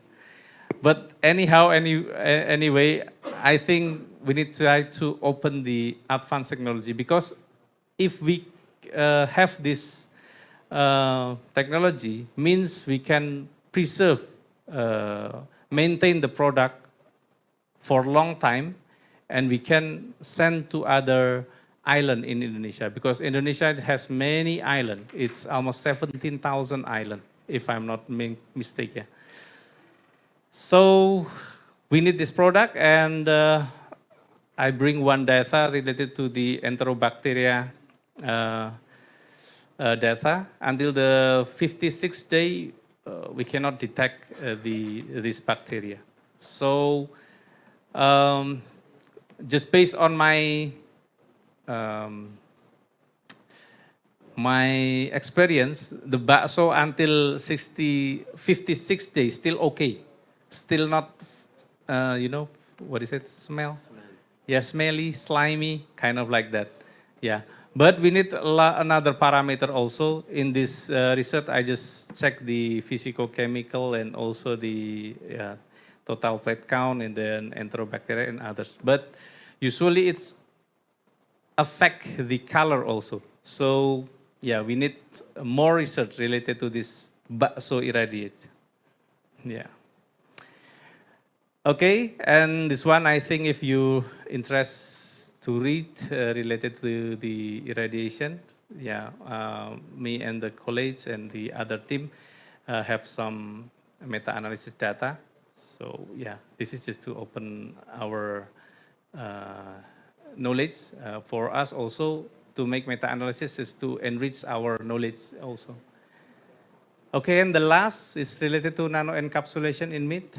Basic idea is, actually our idea is meat problem usually very rupture, very easy to, yeah, to, apa itu, membusuk itu apa ya? Membusuk itu, rotten, yeah. And then if we use packaging or we put it on cold storage, for example, sorry, it will take a very huge machinery, very expensive. So basic idea actually, we still did the research, doing the research, I mean. We tried to make nano emulsion. In the end, we want to make a nano encapsulation from oil, from the essential oil of cinnamon. And then why we use that? Because as you know, cinnamon oil also has many functions like antibacteria, also antioxidant and others good stuff on it. So if we can make that nano emulsion or nano encapsulation, we wish we can preserve the meat by not using the very huge machinery which is very expensive. Yeah. So we want to mix or at least dipping the meat on the nano emulsion, and then it just will preserve. This is still very early research. So basically we have a broiler chicken meat and then essential oil, of course. And then we make the nano emulsions by using the oil phase and then water phase. And then we try to check whether we can make the nano emulsion. The good news is we already can make the nano emulsion. But we not yet try to do it on the quality of meat products, of meat, I mean. So this is the data that we have. The PDI lower than 0.5, it's mean very homogeneous, and then a good quality also. And then we can make the nanoparticle below 200 nanoparticles. So yeah, usually we call nanoparticle is below 1,000 nanometers. But for the meat product, we try to make it lower than 200. Okay, I think this is just picture of one assays that we did related to the antioxidant activity. So we can sure that the cinnamon essential oil has antioxidant activity. So yeah, we still have problem by using surfactant. Usually we use PEG or PEG is very become focused nowadays in the health, especially for the children, because last time we have news that children or infant or baby who consume PEG usually have a, what is it, gagal ginjal, failure kidney, kidney failure, So the PEG is very easy to be used and very effective to make the nano emulsion, but now we tried another method by using the SNITs by not put the PEG on the nano emulsions. So last, I think we have a challenge in Indonesia, whether first it's related to the gap of the small and medium enterprises need. Usually, maybe they don't need nanoparticle also, or they don't need irradiation also. But let's say 5 or 10 years later, maybe they need it. So my job or our job in our lab actually just to, as much as possible, try to close the gap from the small and medium enterprises with the advanced technology that UGM has. Okay, and who want to make sausage? No one? Okay, 26 we will go to animal husbandry faculty and we try to make sausage sehat. Do you know the mean sehat? Healthy sausage, yeah. But sometimes healthy is not delicious. So at least 26, please come to our faculty. We will make some product, this Sonic, this is in we have a One Plaza Agro. We have mini market in our faculty. It's very laku. Many, sold out. I'm sorry, some word, sometimes I forgot. Milk and sausage in our faculty is very sold out? No. Very commercial? No. What do you call it? Very popular. Many people try to buy it, and we have many benefit from it also. So we sell it on our Plaza Agro with milk, especially we call it Fapet milk. It's very common, popular in UGM, I think. 10,000 rupiah for one. But don't worry, tomorrow I will give for free. Because committee also have responsibility on it also. Okay, we will try to make sausage sehat using angka. Angka, maybe some of you know, this is made from red mold, which put it on the rice or other stuff which has carbohydrate. Usually we use 1.5% based on our sensory. It's not taste very pahit. What is pahit? Bitter. Very bitter.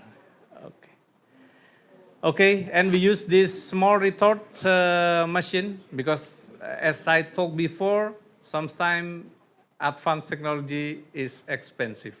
So we have small one, but at least we can open our knowledge related to this retort pouch. And then, market and consumer acceptance. Nowadays, this is very popular and many people want to buy it, as I said before. But then we have problem like, the application of this technology also for the small and medium enterprises. But we have collaborations with the BRIN also last time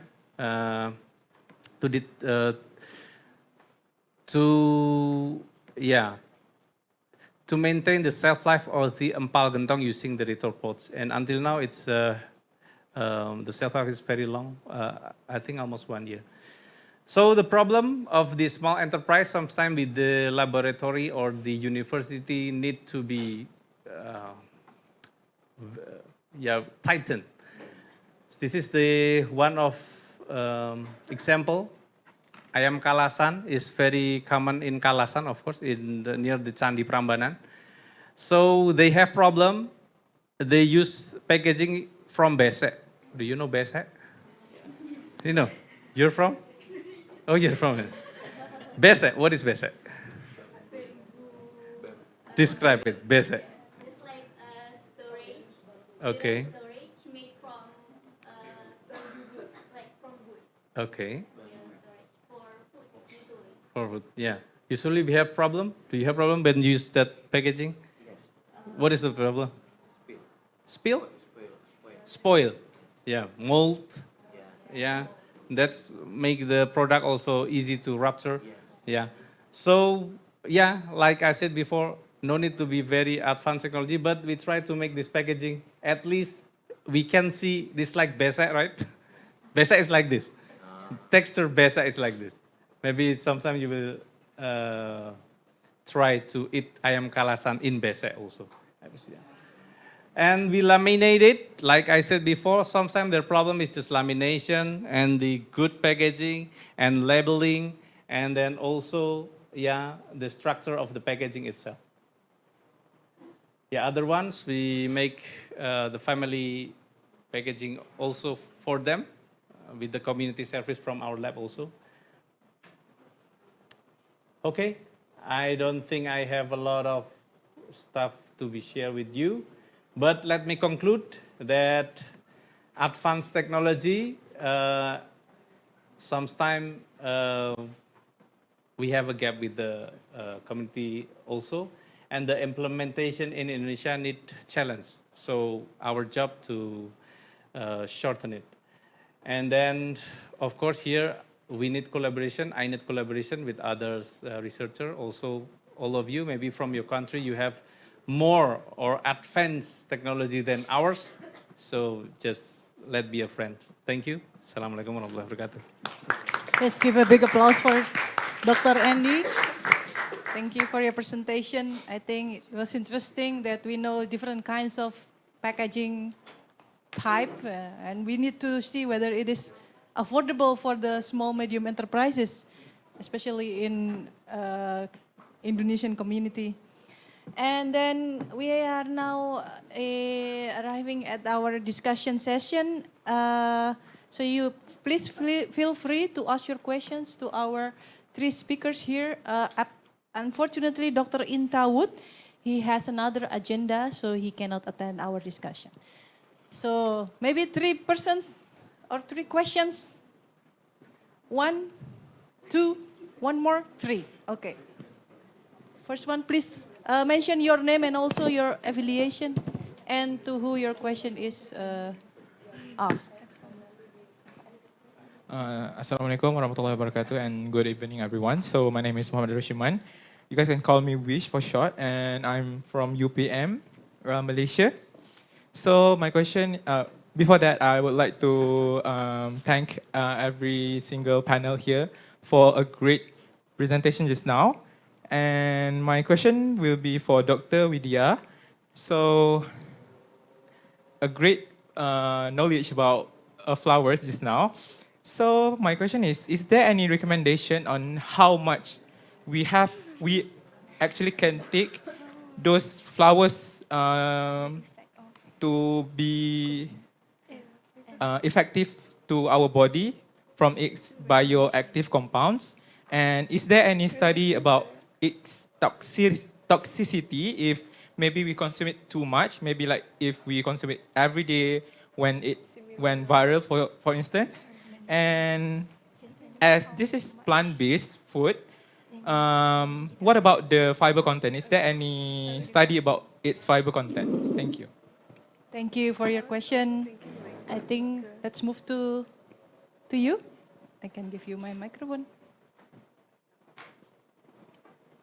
Okay, thank you so much for the opportunity. I would like to ask for Sir Endy for the meat packaging that we have seen. Most of it use plastics for that, and I would like to ask about the sustainability aspects for advanced packaging, especially for the meat products. And that's it for me. And I would also like to ask, is there any opportunity for me to ask to the Assistant Professor Inthawoot? Okay, I can. Oh, okay. So I have done, my team and I done research about walnut milk, a plain-based milk with a nutty flavor, and it doesn't have an addition of like a flavor blocking agents. So it really have a very heavy nutty flavor. And I would like to ask for the experiments using the flavor blocking agents. They say that it had a different flavors from the agents itself, and what is the consumer acceptance with the difference of the flavor of the plain-based milk with that agents. I think that's it, my questions. Thank you so much.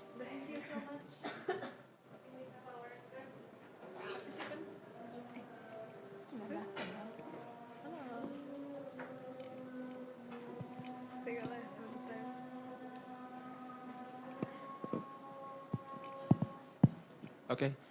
Good afternoon, everyone. My name is Nadim, and I am from the Faculty of Medicine of Universitas Gadjah Mada.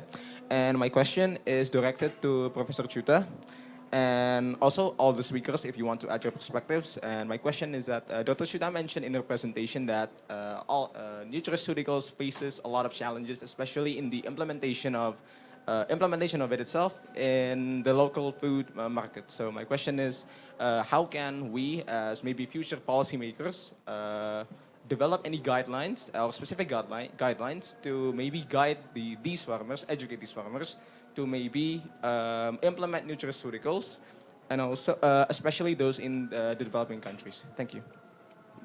Thank you for your question. So maybe Dr. Widi, you would like to answer? Huh? Do you? Dia ada lainnya dulu. Oh, nunggu azan dulu. Okay. Let's wait until the adhan finish.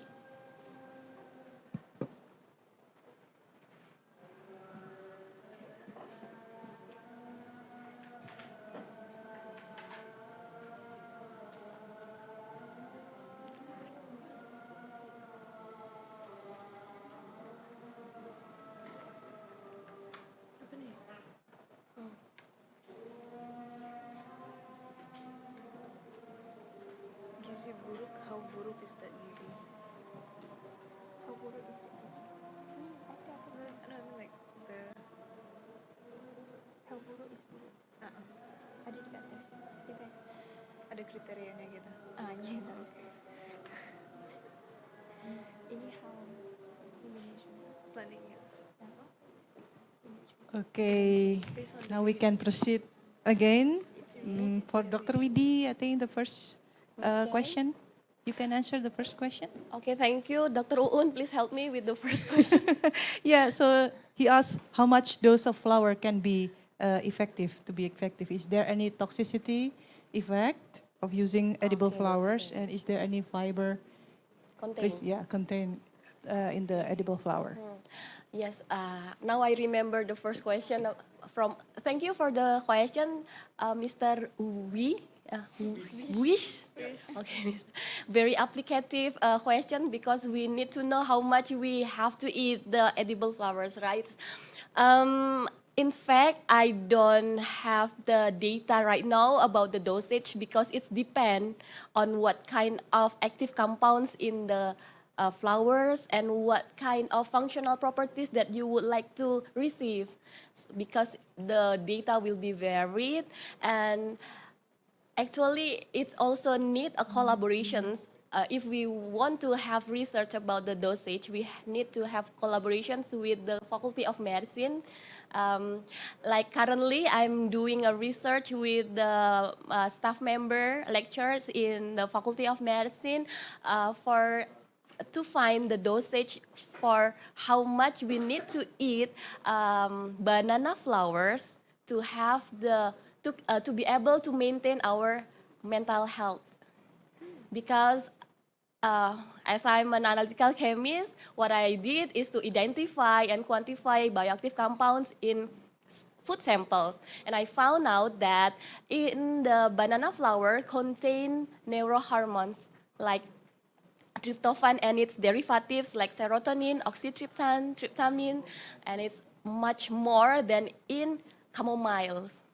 We know that if we consume chamomiles, it can provide us relaxations only with a cup of tea of chamomiles. Maybe if you want to have a relaxation, a cup of tea of chamomiles can help. But with other flower or other functional properties, we have to find out that data that I cannot present now. But for relaxation, for instance, just a cup of chamomile. While in edible flower, the compound is much more higher, in banana flowers. Yes, and there is also a wide difference in the level of the tryptophan derivatives, the neurohormones that could provide the mental wellness, varied with the banana varieties. And now it's currently we are currently performing the research by the help of the Faculty of Medicine to find out the dosage to maintain the mental wellness. Because it will be different, the dosage for prevention, maintaining, or curing the mental health. Other question related to the compositions of the edible flower, it's depend on the matrix, because if you see edible flowers can be varied in colors, in shape, and also textures. So they have different compositions for not only bioactive compounds, but also other matrix like other constituent like fiber, for instance. But as it's plant-based, maybe it's also containing fiber, but I cannot show also the data because I'm not researching on that constituent. I think that's all. Yes? Yeah? Yeah. Okay. Like you said, out of those flowers you presented just now, are all of them safe to be consumed in raw? And is there any adverse effect of those flowers that you have come across? Okay, the one that I have shared in the slide that it can be consumed in raw form, it's normally served as salad, and there is no any report for the toxin or other adverse negative effects. But I think we cannot say it is absolutely safe for everyone, because maybe some food that are safe for me may be not safe for others, because maybe also some allergens or other specific compounds that could contribute to our health. But in general, the one that I mentioned in the slide for the fresh one, it normally used as salad. So, but the rules for consumption of food is we cannot eat too much, anything, even though water.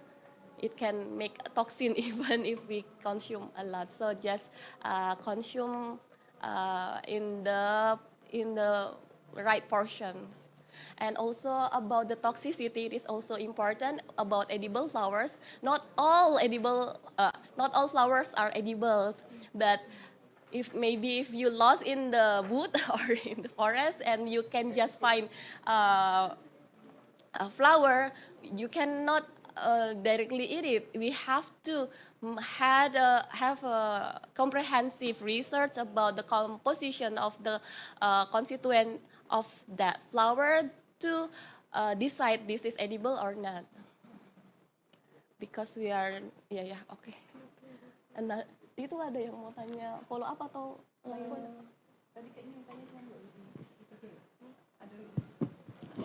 Sorry, it's actually a follow-up question as well, if you don't mind. Yeah. Yeah, it's a follow-up question. So regarding the edible flowers, usually you see it's served raw. How about when it's it's being cooked or being processed? How about the absorption rate of antioxidant that will be absorbed to our body? Yeah, that's my question. Thank you. Okay, thank you, Miss Nurin from UPM. Miss Nuing.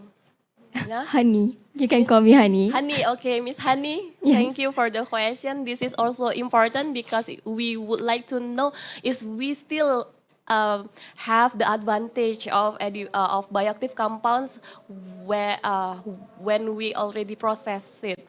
My research of the simple process edible flower is drying actually, and in our report it still provide significant amounts of phenolic compounds because we not only check the total phenolic but also the individual phenolic compounds, and it still retains some of that compounds, but normally the compounds has the amount of the compounds will decrease if we add step in the processing. So if you can eat raw, it can be great. If not, drying process is also still safe. Yeah. Okay. Is there any other follow-up questions regarding this?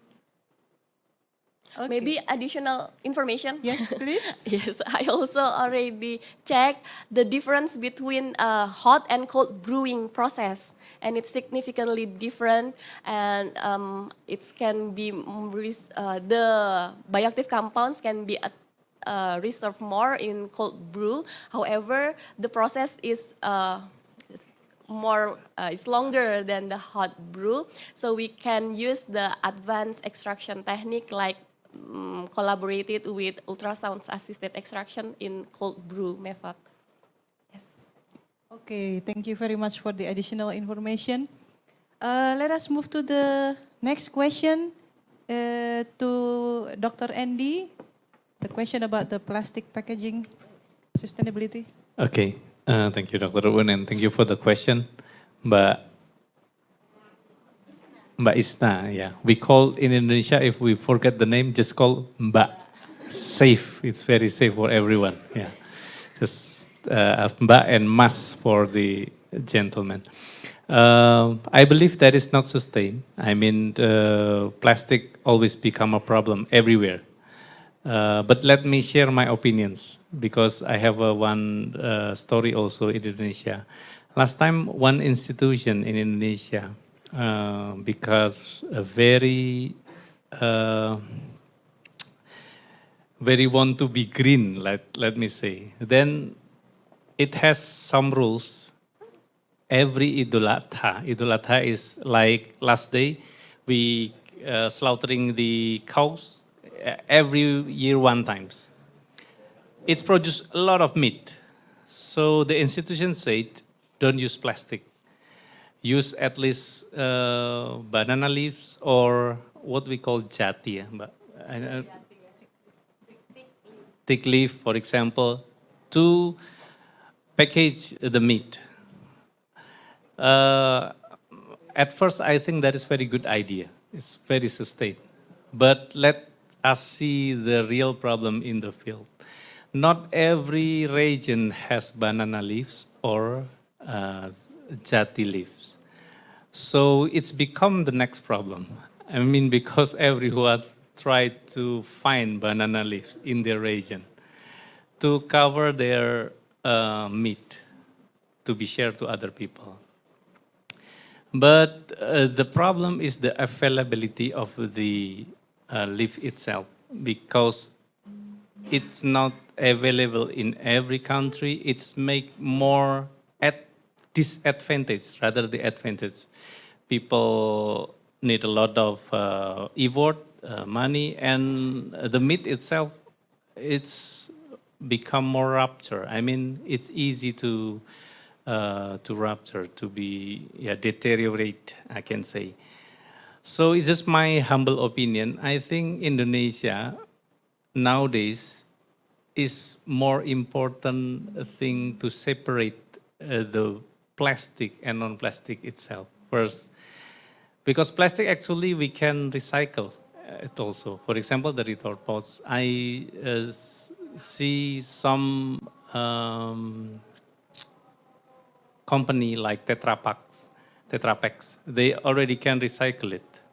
But if we ask everyone to use non-plastic, for example, I don't think it's a good idea also in Indonesia. Just my opinion, we need to control or at least maintain the system for recycle itself first, and then still use plastic is okay, but recycle plastic, and then later we will go for the sustainability. Just my opinion. Yeah, thank you. Thank you, Dr. Endy. Was that answering your question? Okay. Maybe there's also the potential of cross-contamination, things like that. Yeah, maybe it came across your mind too. Okay, you have other question for Dr. Inthawoot. I will do a follow-up to you because it was quite much. So the third question is for Dr. Chutha. You can answer. It's about the guidelines for policymakers.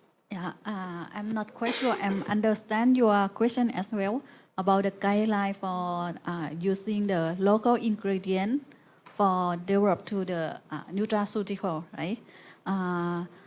And it's right, that question? Would you like to refresh your question probably to be more detailed?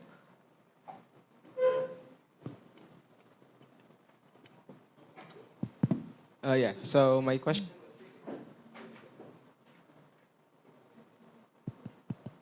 Yeah, so my question is basically how nutraceuticals, how can they be integrated seamlessly into local produce, such as maybe the agriculture section, and also how to educate the farmers to, I guess, benefit from this nutraceutical standpoint of, I guess, agriculture, I guess, yes.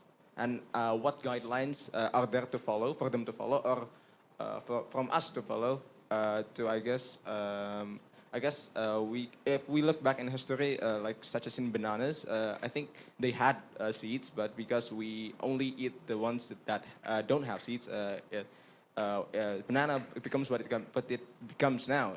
It doesn't have seeds, and also what has seeds has basically gone extinct, or maybe only those in only present those in forests. So like what I'm saying is, are there any specific guidelines so that it doesn't happen, or maybe something like that doesn't happen, I guess?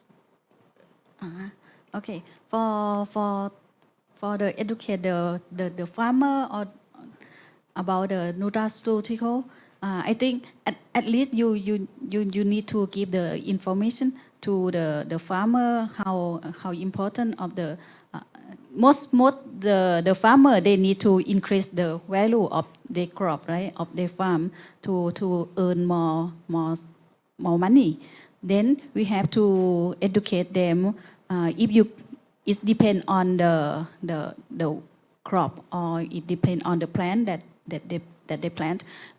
For example, if they plant the rice in the rice farm, you have to educate what is the rich ingredient, rich compound in the rice, and the value of that active ingredient in the rice. If they can, I'm not sure about.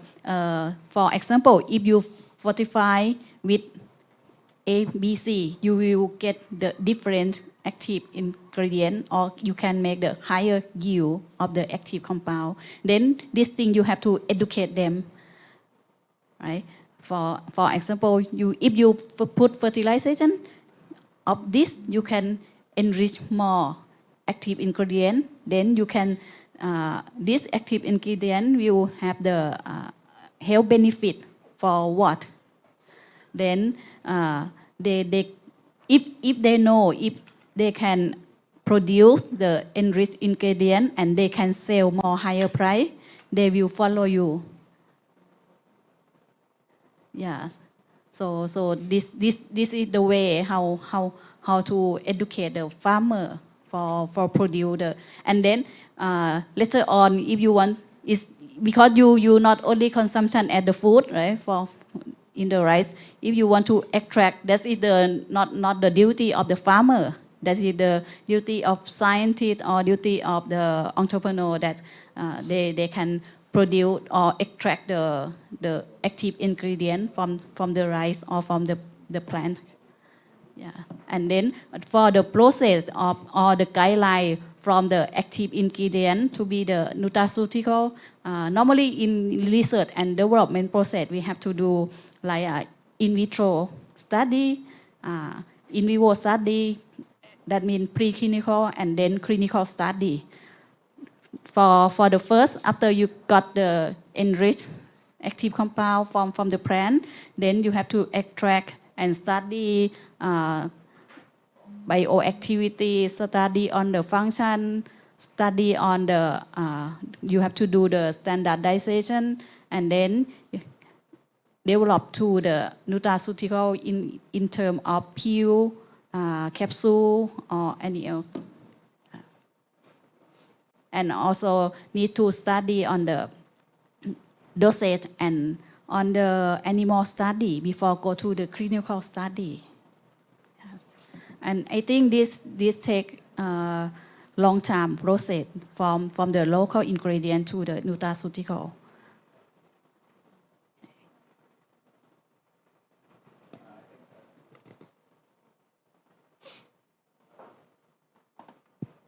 I think it pretty much answers my question. I think there's no follow-up question for me. Thank you. Thank you. Thank you, Dr. Chutha, as well. I think it's a long process. Like you need also to experiment it to animals so it can be safe for human consumption. If the ingredient is already well known, no need long time to study. But it is new, you have to take maybe it can be 10 years. Yes. Okay, thank you for the answer. Is there any additional information or answer? So we still have time, I think, around 6 minutes or so. Maybe one more question. Yeah, please.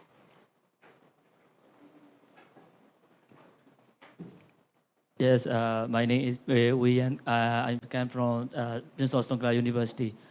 Now currently study master degree. I currently doing the research is I want to ask about Dr.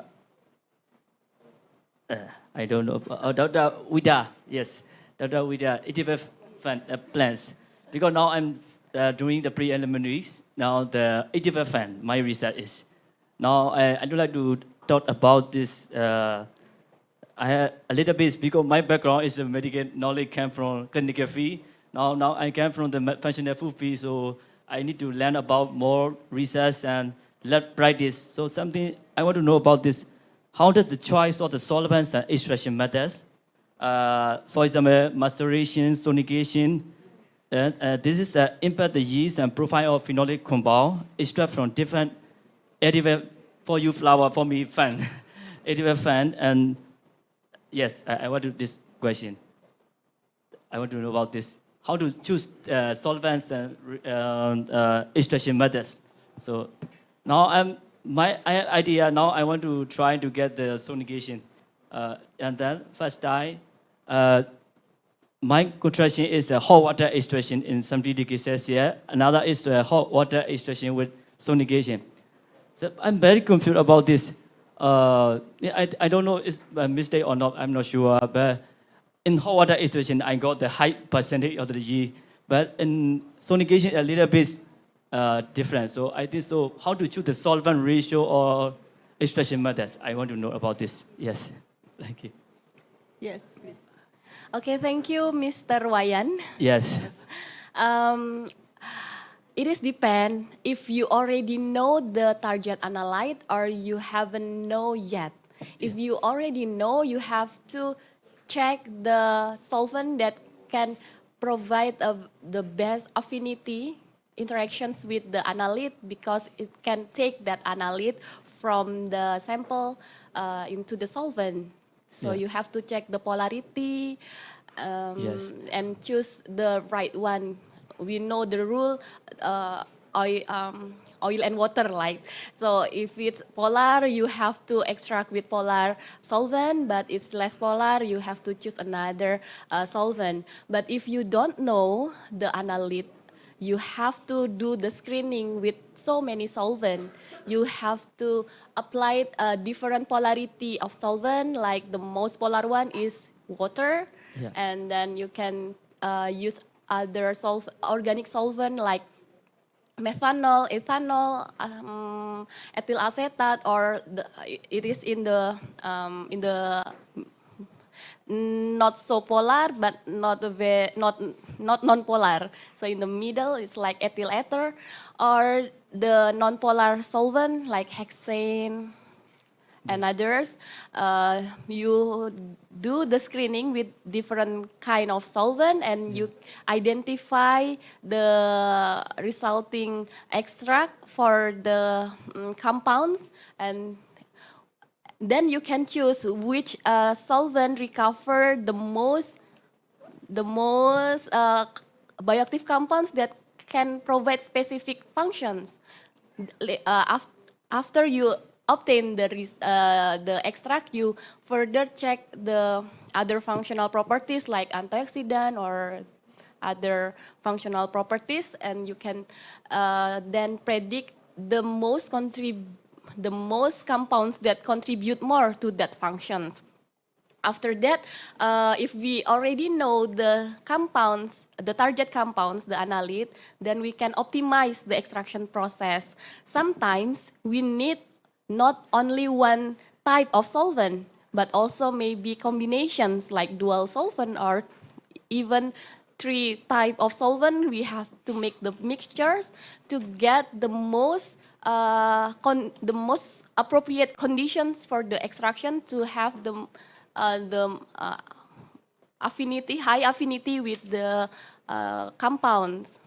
So, is it answer your question? Oh, about the hot and cold ultrasonication cannot be done in using high temperature, because the solvent, especially if we use organic solvent, it can be evaporated, and it's not also bad for the result. Also, it is also not convenient for the analyst, because we can smell the solvent and it's not healthy for us at all. So ultrasound sonications is suitable for low to moderate temperature. If you want to have hot method procedure, you need to select other technique. But how we choose the most suitable one, there are many reasons. The first one is the cost, right? We need to pay cost for research. If you have fund to buy an advanced extraction technique, then you can have like a microwave assisted extraction, pressurized liquid extraction, supercritical fluid extraction, and others. But the cheapest one is the sonications.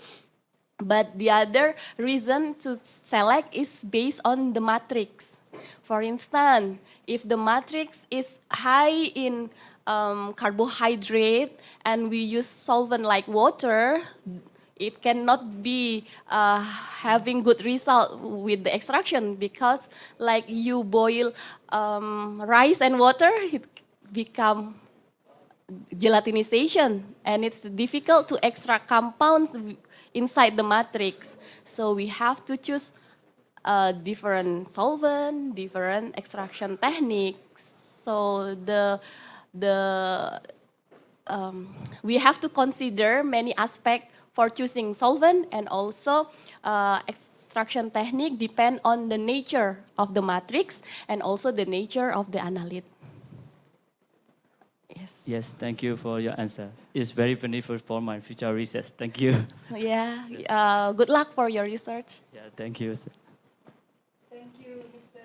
Wayan, for your question. It doesn't work. Yeah, it's still working. Yeah, I think it works too. Yeah, thank you. Good, thank you. This one. Okay, so time is up. I saw a prompter over there. So this is the end of our discussion, also the end of the panel.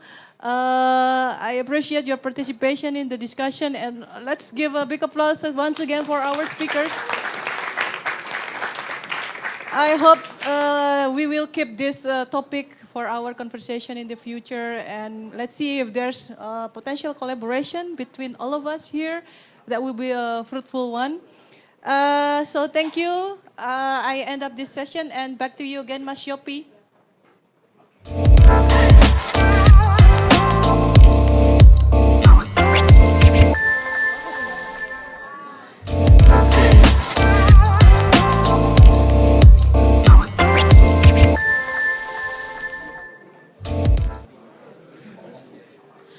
Okay, so once again, give a big applause for our speakers and moderator from the third panel. So please come in front of the table for the photo sessions, and Mas Itam will take a photo.